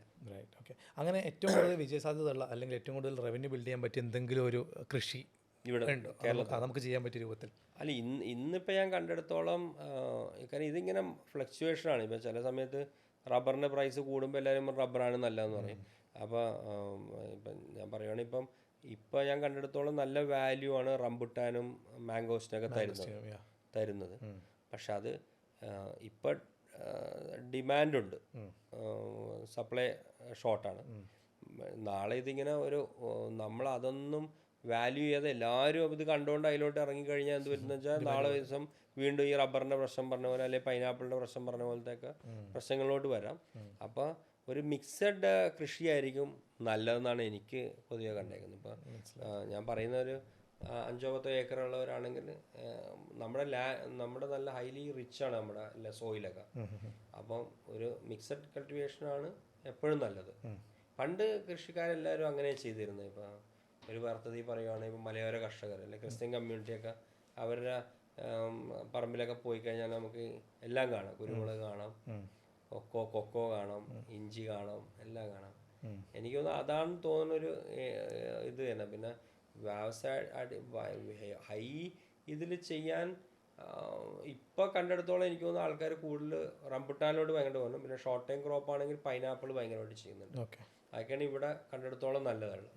ഇങ്ങനെ ഈ സ്വന്തം കോൺട്രാക്ട് ഫാമിംഗ് അല്ലാതെ വലിയ സ്കെയിൽ ചെയ്യുന്ന ആളുകളുടെ അടുത്തൊന്നും സോഴ്സ് ചെയ്യാറുണ്ടോ? എല്ലാവരും. ഓക്കെ. പിന്നെ നമ്മളെല്ലാം, കാരണം നമ്മുടെ റിക്വയർമെൻറ്റ് ഭയങ്കര ഹ്യൂജാണ്. ഓക്കെ, അപ്പോൾ ഞങ്ങൾക്ക് ഇത് കൊണ്ട് മാത്രം പറ്റില്ല. പക്ഷെ ഇതെന്ന് പറയുമ്പോൾ നമുക്ക് ക്വാളിറ്റി അഷ്വർ ചെയ്യാൻ പറ്റും. മനസ്സിലായി. പക്ഷേ ഇപ്പോൾ അശ്വിൻ ചോദിച്ചതിൻ്റെ ഒരു ഇതെന്ന് വെച്ചാൽ, പക്ഷേ അവിടെയും ഒരു സീസൺ ഉണ്ടല്ലോ, അവിടത്തെയും ഒരു ഡ്രോട്ട് പീരീഡ്, ഒരു സമ്മർ സമയത്ത് നമുക്ക് ഈ പ്രൊഡക്റ്റ് അവിടെ കിട്ടില്ല. അപ്പോൾ 2-3 മാസം നമ്മൾ പുറത്ത് ഡിപ്പെൻഡ് ചെയ്യേണ്ടി വരും. മനസ്സിലായി. ഇപ്പം ഞാൻ മൈസൂർ എനിക്ക് കളക്ഷൻ സെൻ്റർ ഉണ്ട്, A group of 30-40 farmers. Okay, അപ്പോൾ അവരുടെ ഏറ്റവും നല്ല സമയത്ത് നമുക്ക് എടുക്കുന്ന പ്രൊഡ്യൂസിനാണ് ഏറ്റവും നല്ല ക്വാളിറ്റിയൊക്കെ ഉള്ളത്. പിന്നെ അവിടെയും മഴ കുറയുമ്പോൾ അനുസരിച്ച് ഇതിൻ്റെ സൈസ് ചെറുതാവും, കംപ്ലൈൻസ് കൂടും. മനസ്സിലായി. അപ്പോൾ മാർച്ച് ഏപ്രിൽ മെയ് അവിടെയൊക്കെ പ്രശ്നങ്ങളുണ്ട്. അപ്പോൾ നമ്മൾ വേറെ ലൊക്കേഷൻ അവിടെ, പക്ഷേ നമ്മൾ ഏതെങ്കിലും ഒരു സപ്ലയറെ തന്നെ നമുക്ക് ഡിപ്പെൻഡ് ചെയ്യാൻ പറ്റുള്ളൂ. റൈറ്റ്. അപ്പോൾ ഫുട്ബോൾ, അഗ്രികൾച്ചർ, അടുത്തത് റിയൽ എസ്റ്റേറ്റ്. എന്താണ് ആൽപ്സ് പ്രോപ്പർട്ടീസിൽ നടക്കുന്നത്? ആൽപ്സ് പ്രോപ്പർട്ടീസ് ഇതേപോലെ ഞാനിപ്പോൾ ഒരു പാരലി വേറെ ഇൻവെസ്റ്റ്മെൻ്റ് ഒക്കെ നടത്തിയപ്പോൾ കൂടുതൽ എനിക്ക് പണ്ടേ റിയൽ എസ്റ്റേറ്റ് ഇതേപോലെ നല്ല താല്പര്യമുള്ളതാണ്. അപ്പം പണ്ടത്തെ ഒരു റിയൽ എസ്റ്റേറ്റ് എന്ന് പറഞ്ഞാൽ നമ്മുടെ ഇപ്പോൾ കാർന്നോമാരൊക്കെ ചെയ്ത് തന്നാൽ കുറേ സ്ഥലം മേടിച്ചിടുക, പിന്നെ എന്തെങ്കിലുമൊക്കെ വിറ്റുപോയാലായി, അങ്ങനെയുള്ളതാണ്. അതിനൊരു ഇന്നത്തെ ആ കൺസെപ്റ്റ് മാറി. അപ്പോൾ അതിലൊരു റവന്യൂ ജനറേഷൻ ഉണ്ടെങ്കിൽ മാത്രമേ നമുക്കത് റീസെയിലോ അല്ലെങ്കിൽ നമുക്ക് തന്നെ ഒരു ഇൻകം ഉണ്ടെങ്കിൽ നമുക്കൊരു ഇൻകം അതിൽ നിന്ന് അങ്ങനെ വരുള്ളൂ. അല്ലാതെ നമ്മുടെ ലിക്വിഡിറ്റി ക്രഞ്ച് കൊണ്ടുവരുന്നതിൽ കാര്യമില്ല. നമ്മുടെ ലിക്വിഡിറ്റി ബ്ലോക്കാക്കിയാണ് ചെയ്യുന്നത്. ഇപ്പോൾ ഞാനിതിൽ മെയിനായിട്ട് ചെയ്യുന്നതെന്ന് വെച്ചാൽ നല്ല കമേഴ്ഷ്യൽ പ്രോപ്പർട്ടിയോ അല്ലെങ്കിൽ അവിടെ നമുക്ക് റവന്യൂ ജനറേറ്റ് ചെയ്യാൻ പറ്റും. ഫോർ എക്സാമ്പിൾ ഇപ്പോൾ നമ്മൾ MNCക്ക് ഒരു റീറ്റെയിൽ സ്റ്റോറിന് പറ്റിയ സ്ഥലമാണെങ്കിൽ അതെടുത്തിട്ട് അവരുടെ സ്പെക്കിനനുസരിച്ച്, ഒന്നില്ലെങ്കിൽ അഡ്വാൻസ് ആയിട്ട് അവരുടെ സ്പെക്കിനനുസരിച്ച് തന്നെ റെൻറ്റ് ഫിക്സ് ചെയ്തിട്ട് പണിയും. ഇല്ലെങ്കിൽ നമ്മുടെ ഓവർ എ പീരീഡ് ഓഫ് നമ്മുടെ എക്സ്പീരിയൻസ് ഉണ്ടല്ലോ, നമുക്ക് ഒരു റീറ്റെയിൽ സ്റ്റോറിന്, ഒരു സ്റ്റാൻഡേർഡ് സ്റ്റോറിന് ഇങ്ങനെയൊക്കെ ഉണ്ടെങ്കിലാണ് ഒരു കസ്റ്റമർ വരും, അതിന് ട്രെൻഡ് വരും എന്ന് കാണുന്നത്. അതനുസരിച്ച് നമ്മൾ ഡെവലപ്പ് ചെയ്യും, റെൻറ്റ് ഔട്ട് ചെയ്യും. അത് ഒന്നില്ലെങ്കിൽ നമ്മൾ ആ റെൻറ്റ് എൻജോയ് ചെയ്യും, അല്ലെങ്കിൽ നമ്മളത് ഇനി നല്ല പ്രൈസിന് വരുവാണെങ്കിൽ നമ്മൾ സെല് ചെയ്യുകയും ചെയ്യും. അപ്പോൾ ആ രീതിയിലുള്ള ഡെവലപ്പ് ഇപ്പോൾ അതിനാണ് ഓപ്പർച്യൂണിറ്റി ഉള്ളൂ. അപ്പോൾ നമ്മുടെ ലാൻഡ് കുറേ വേക്കൻ ലാൻഡുകൾ ഉണ്ടെങ്കിൽ അതിനൊന്നും ഇപ്പോൾ കേരളത്തിൽ നടക്കുന്ന ഏറ്റവും വലിയൊരു പ്രശ്നമാണ് റിയൽ എസ്റ്റേറ്റ്. ശരിക്കും പറഞ്ഞ ഒരു ഓപ്പൺ വേക്കൻ ലാൻഡുകൾ ഇഷ്ടം പോലെ ഉണ്ട്. നമുക്കതിലൊരു പരിപാടി കൊണ്ടുവരാനൊന്നും ഒരു ആക്ടിവിറ്റി ഇവിടെ നടക്കുന്നില്ല. അത് സെയിലിനിട്ടാൽ വെറുതെ ഇങ്ങനെ ബ്രോക്കേഴ്സ് വന്ന് അതിൻ്റെ വില പറയും, അങ്ങനെയൊക്കെ പറയുന്നല്ലാതെ പെർസെൻറ്റേജ് ഓഫ് സെയിൽ അല്ലെങ്കിൽ ഇത് നടക്കുന്നത് വളരെ കുറവാണ്. ഓക്കെ. പിന്നെ റിയൽ എസ്റ്റേറ്റിൻ്റെ കൂടെ തന്നെ ഞാൻ ഇതിൽ ഇപ്പോൾ ഒരു റിസോർട്ട്സ്, ബൊട്ടീക്ക് റിസോർട്ട്സും കൂടെ 4-4 സ്റ്റാർട്ട് ചെയ്യാൻ വേണ്ടി പണി നടക്കുന്നുണ്ട്. അതൊരു ഇതിന് വേണ്ടി തന്നെ, കാരണം ഇവിടെ കേരളം ഒരു ടൂറിസം ഹാപ്പനിങ് പ്ലേസ് ആയതുകൊണ്ട്, ഫ്യൂച്ചർ ഉള്ളതുകൊണ്ട് മെയിനായിട്ട് ഹിൽ സ്റ്റേഷൻസ് ആണ് മെയിനായിട്ട് നോക്കുന്നത്. മൂന്നാർ, വാഗമൺ, കുട്ടിക്കാനം ഒക്കെ ചെയ്യുന്നത്. ഓക്കെ, അത് പണി നടന്നുകൊണ്ടിരിക്കുകയാണ്. അതെ അതെ. ഓക്കെ. അപ്പം ഞാൻ ഈ ആൽപ്സിൻ്റെ ആയാലും നെട്ടൂരാഗ്രൻ്റെ ആയാലും എല്ലാ ഡെവലപ്മെൻറ്റ്സും കാണുന്നത് മകൻ യൂസഫിൻ്റെ സോഷ്യൽ മീഡിയ ഹാൻഡിൽ ഷെയർ ചെയ്ത് വരുമ്പോഴാണ്. അപ്പോൾ റീസെൻ്റ്ലി യൂസഫ് ഷെയർ ചെയ്ത കാര്യമായിരുന്നു Zudio-യുടെ 2 സ്റ്റോഴ്സ് ഓപ്പൺ ആയി എന്നുള്ളത്. അപ്പോൾ അത് എങ്ങനെയാണ്, അവരുമായിട്ടുള്ള ഡീലാണോ, സ്ട്രക്ചർ എങ്ങനെയാണ്, അതൊക്കെ അങ്ങനെയൊക്കെ വർക്കൗട്ട് ആവുന്നത്? അത് ഞാനിപ്പോൾ നേരത്തെ പറഞ്ഞില്ലേ, MNCs നമുക്ക് അവരുടെ കൺസൾട്ടൻസ് ഉണ്ടാവും. അപ്പോൾ അവർ വന്നിട്ട് നമ്മളോട് ഇന്ന ലൊക്കേഷൻ അവർ നോക്കുന്നുണ്ട്, അവർക്ക് ഇൻട്രസ്റ്റ് ഉണ്ടെന്ന് പറയുമ്പോൾ നമ്മൾ അവിടെ അതിന് പറ്റിയ ആപ്റ്റ് ലാൻഡ് ഉണ്ടെങ്കിൽ നമ്മൾ ബൈ ചെയ്തിട്ട് അവരുടെ സ്പെക്കിനനുസരിച്ച് നമ്മൾ പണിത് നമുക്ക് ഒരു ROI വർക്കൗട്ട് ചെയ്യുന്ന റെൻ്റ് ആണെങ്കിൽ നമ്മൾ അതിന് വേണ്ടി പോകുന്നു. അങ്ങനെയാണ് Zudio-ആയിട്ടൊക്കെ ചെയ്യുന്നത്. അവർക്ക് ഫ്രാഞ്ചൈസി ഓപ്ഷൻസ് ഒക്കെ ഉണ്ട്. ഫസ്റ്റ് പ്രിഫറൻസ് വേണമെങ്കിൽ നമുക്ക് കിട്ടുകയും ചെയ്യും. അങ്ങനെ ഫ്രാഞ്ചൈസി ഓപ്ഷനിലോട്ട് നമ്മൾ പോയില്ല എന്നുള്ളത്. വളരെ പ്രോഫിറ്റബിൾ ആയിട്ടുള്ള ഒത്തിരി പേര് ചെയ്യുന്നുണ്ട്. Zudio-യുടെ ഫ്രാഞ്ചൈസി എനിക്ക് തോന്നുന്നു ഇപ്പോൾ ഏറ്റവും ഡിമാൻഡുള്ളൊരു ഇതാണ്, ഫ്രാഞ്ചൈസി ഇതാണ്. നല്ല ROI ഒക്കെ ഉണ്ട്. പലർക്കുള്ള ചോദ്യമായിരിക്കും, അപ്പം ഈ Zudio ഫ്രാഞ്ചൈസി എടുക്കുകയാണെങ്കിൽ എത്രത്തോളം ലാഭം ജനറേറ്റ് ചെയ്യാൻ പറ്റുന്നു. അപ്പോൾ അജ്മൽക്ക് അതിലേക്ക് ഇറങ്ങിയിട്ടില്ല, അതിലേക്ക് ഒരു ധാരണ ഉണ്ട്. അതെ. അപ്പോൾ നല്ല ഞാൻ കണ്ടെടുത്തോളം എനിക്ക് തോന്നുന്നത് ഒരു 15-16% ഒക്കെ ROI ഉണ്ടെന്നുള്ളതാണ്. റിട്ടേൺ ഉണ്ട്. അപ്പോൾ പലരും ഇപ്പോൾ സേഫായിട്ട് റൺ ചെയ്യും. പിന്നെ Zudio എന്ന് പറയുമ്പോൾ ടാറ്റയുടെ ആയതുകൊണ്ട് ട്രസ്റ്റ് അതിലുള്ളത് കൊണ്ട് ഒത്തിരി യങ്സ്റ്റേഴ്സ് ഫ്രാഞ്ചൈസി എടുക്കാൻ വരുന്നുണ്ട്. അവർ തന്നെ ഞാൻ ചോദിക്കുമ്പോൾ പറയുന്നത് ഭയങ്കര ഡിമാൻഡാണ്, എസ്പെഷ്യലി കേരളത്തിലൊക്കെ. കേരളത്തിൽ മാത്രമല്ല, എല്ലായിടത്തും നല്ല സക്സസ്ഫുൾ അവരുടെ. അപ്പം പിന്നെ നല്ലൊരു സിസ്റ്റമാണ് അവരുടെ വെച്ചേക്കുന്നത്. അപ്പം ലാൻഡ് ലോഡിനെ കൊണ്ട് മാക്സിമം വർക്ക് ചെയ്താൽ ബാക്കിയുള്ള ഫ്രാഞ്ചൈസി ഇൻവെസ്റ്റ് ചെയ്യുന്നു. റണ്ണിങ് എല്ലാം കമ്പനി അല്ല, ഓപ്പറേഷൻ കംപ്ലീറ്റ് Zudio തന്നെയാണ്. നമുക്ക് വേറെ ആവശ്യമൊന്നുമില്ല, ജസ്റ്റ് ഇൻവെസ്റ്റ് ചെയ്യുന്നു മാത്രമേ ഉള്ളൂ. Franchise invested company operated. അതെ, ഫ്രാഞ്ചൈസി ഇൻവെസ്റ്റഡ് കമ്പനി ഓപ്പറേറ്റഡ്, ആ ഒരു മോഡൽ വർക്ക് ചെയ്യുന്നല്ലേ. ഓക്കെ. അപ്പോൾ ഇതിൽ പറഞ്ഞ ഇൻട്രസ്റ്റിംഗ് കാര്യം അജ്മലൊക്കെ പറഞ്ഞത്, ഈ ഒരു കമ്പനി ഇപ്പോൾ Zudio-ആയിട്ട് കണക്ഷൻ കിട്ടി, അവർക്ക് വേണമെന്ന് മനസ്സിലാക്കിയ ശേഷമാണ് അജ്മലൊക്കെ പണി തുടങ്ങുന്നത്. അവിടെ വലിയൊരു റിസ്ക്കാണ് നമ്മൾ ഒഴിവാക്കുന്നത് അല്ലേ. ഓക്കെ. അപ്പോൾ അതിപ്പം എനിക്കൊന്ന് മേ ബി റിയൽ എസ്റ്റേറ്റിൽ ഇറങ്ങേണ്ട ആൾക്കാരും കൂടെ ഓർക്കേണ്ട ഒരു കാര്യമായിരിക്കും. അതെ, നമുക്കതവിടെ ഇതിനോ റീറ്റെയിലിനോ അല്ലെങ്കിൽ എന്തിനെങ്കിലും ഒരു ഓപ്പർച്യൂണിറ്റി അവിടെ ഉണ്ട്. ആ മാർക്കറ്റ് പഠിച്ചിട്ട് മാത്രമേ നമ്മൾ അതിൽ റിയൽ എസ്റ്റേറ്റ് ഇൻവെസ്റ്റ് ചെയ്തിട്ട് കാര്യമുള്ളൂ. അല്ലെങ്കിൽ പണ്ട് നടക്കുന്നതെന്ന് പറഞ്ഞാൽ നാളെ അതുവഴി ഒരു പാലം വരും, ഹൈവേ വരും, അല്ല അങ്ങനെയൊക്കെ പറഞ്ഞുകൊണ്ടുള്ളൊരു ബിസിനസ്സാണ്. പക്ഷെ അതിനൊന്നും ഇപ്പോൾ ഒരു ഇതില്ല. അതുകൊണ്ടൊന്നും മുന്നോട്ട് ഓടില്ല. കാരണം നമുക്ക് അങ്ങനെ ഇഷ്ടംപോലെ വേക്കൻ ലാൻഡുകൾ ഇഷ്ടംപോലെ അവൈലബിൾ ഉണ്ട് എല്ലാ അർത്ഥത്തിലും. മനസ്സിലായോ?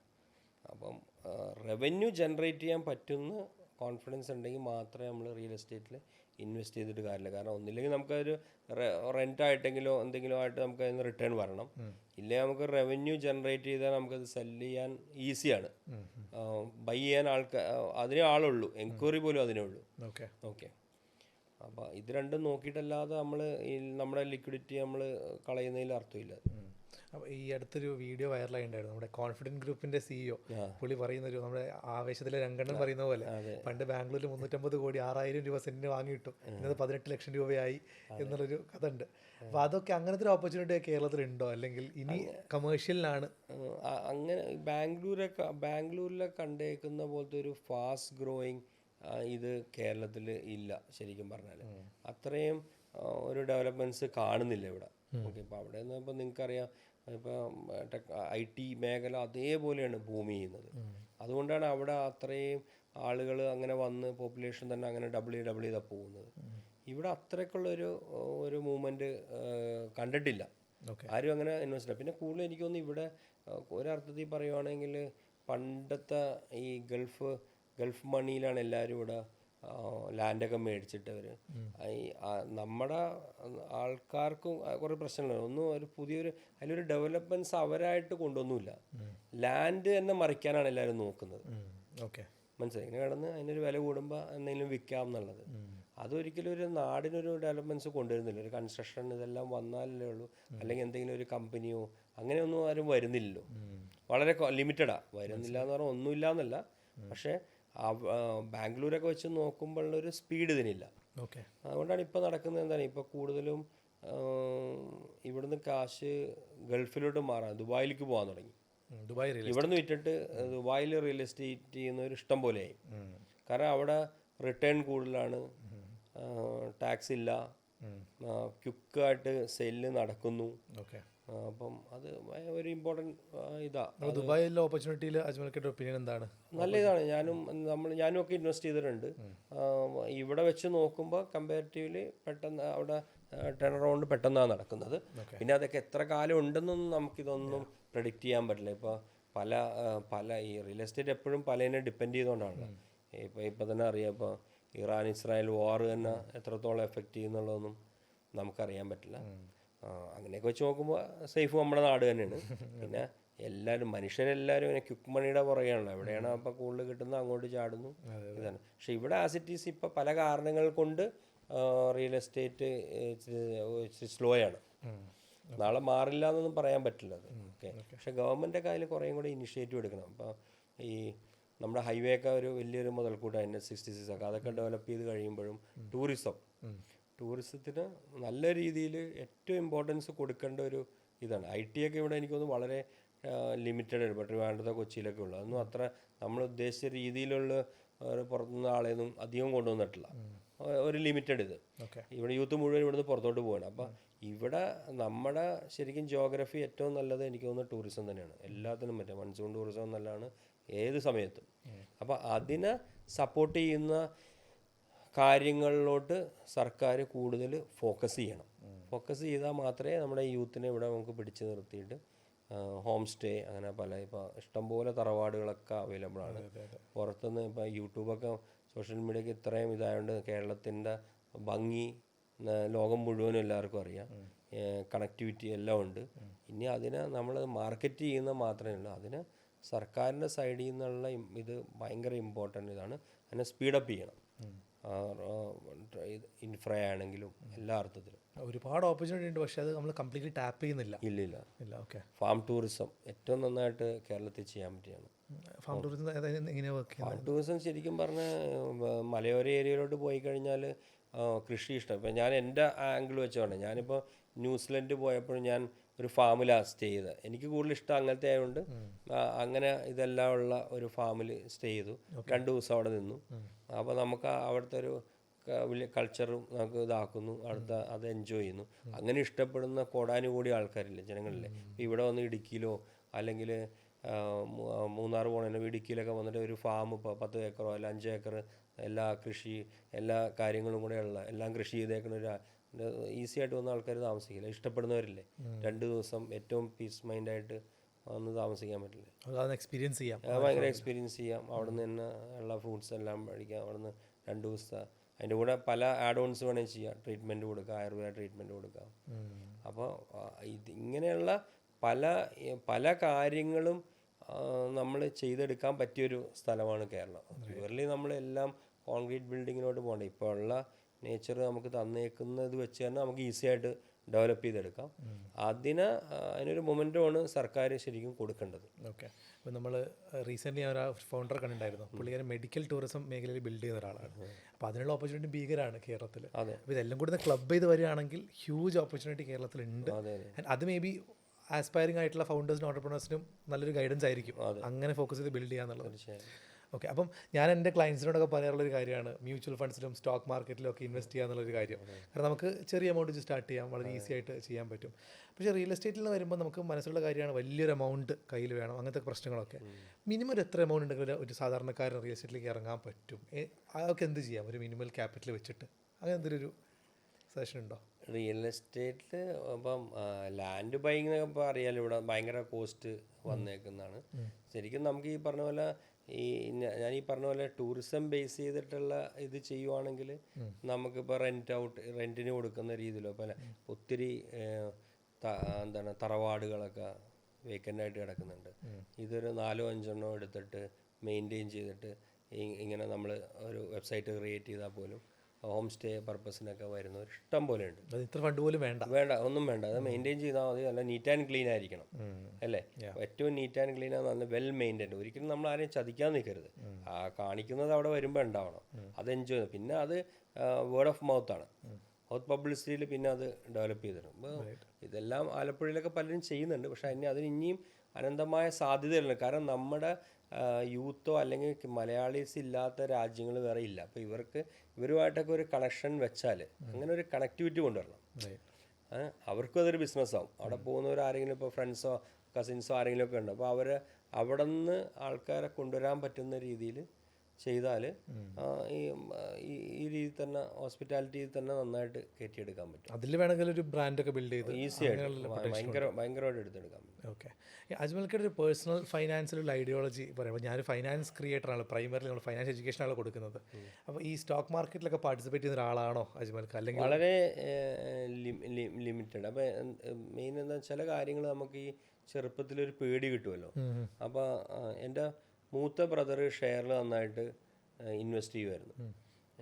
അപ്പോൾ എൻ്റെ കോളേജ് ലൈഫിൻ്റെ സമയത്ത് എന്ന് പറഞ്ഞാൽ 90s ആ സമയത്താണ് നമ്മുടെ അർഷദ് മേത്തയുടെ ഇതുണ്ടായ സമയത്ത്.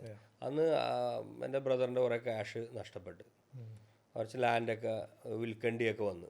ഓക്കെ. അപ്പോൾ അന്നൊരു പേടി അന്ന് വന്ന് ഷെയറിലൊരു തട്ടിപ്പ്. പക്ഷേ എൻ്റെ മൂത്ത ബ്രദർ ഇപ്പോഴും ചെയ്യുന്നുണ്ട് പുള്ളി. കാരണം അദ്ദേഹത്തിന് അതാണ് അന്നും ഇന്നും ഒക്കെ ഇഷ്ടം. അപ്പോൾ പുള്ളി ഞാൻ ചോദിക്കുമ്പോഴും പറയും ഇതിലുള്ളതാണ്, ചിലപ്പോൾ താഴത്തോട്ട് പോകും, പക്ഷെ അതിനെക്കാട്ടി കൂടുതൽ അതിൽ നിന്ന് റവന്യൂ കിട്ടിയിട്ടുമുണ്ട്, അത് എൻജോയ് ചെയ്യുന്നുമുണ്ട്.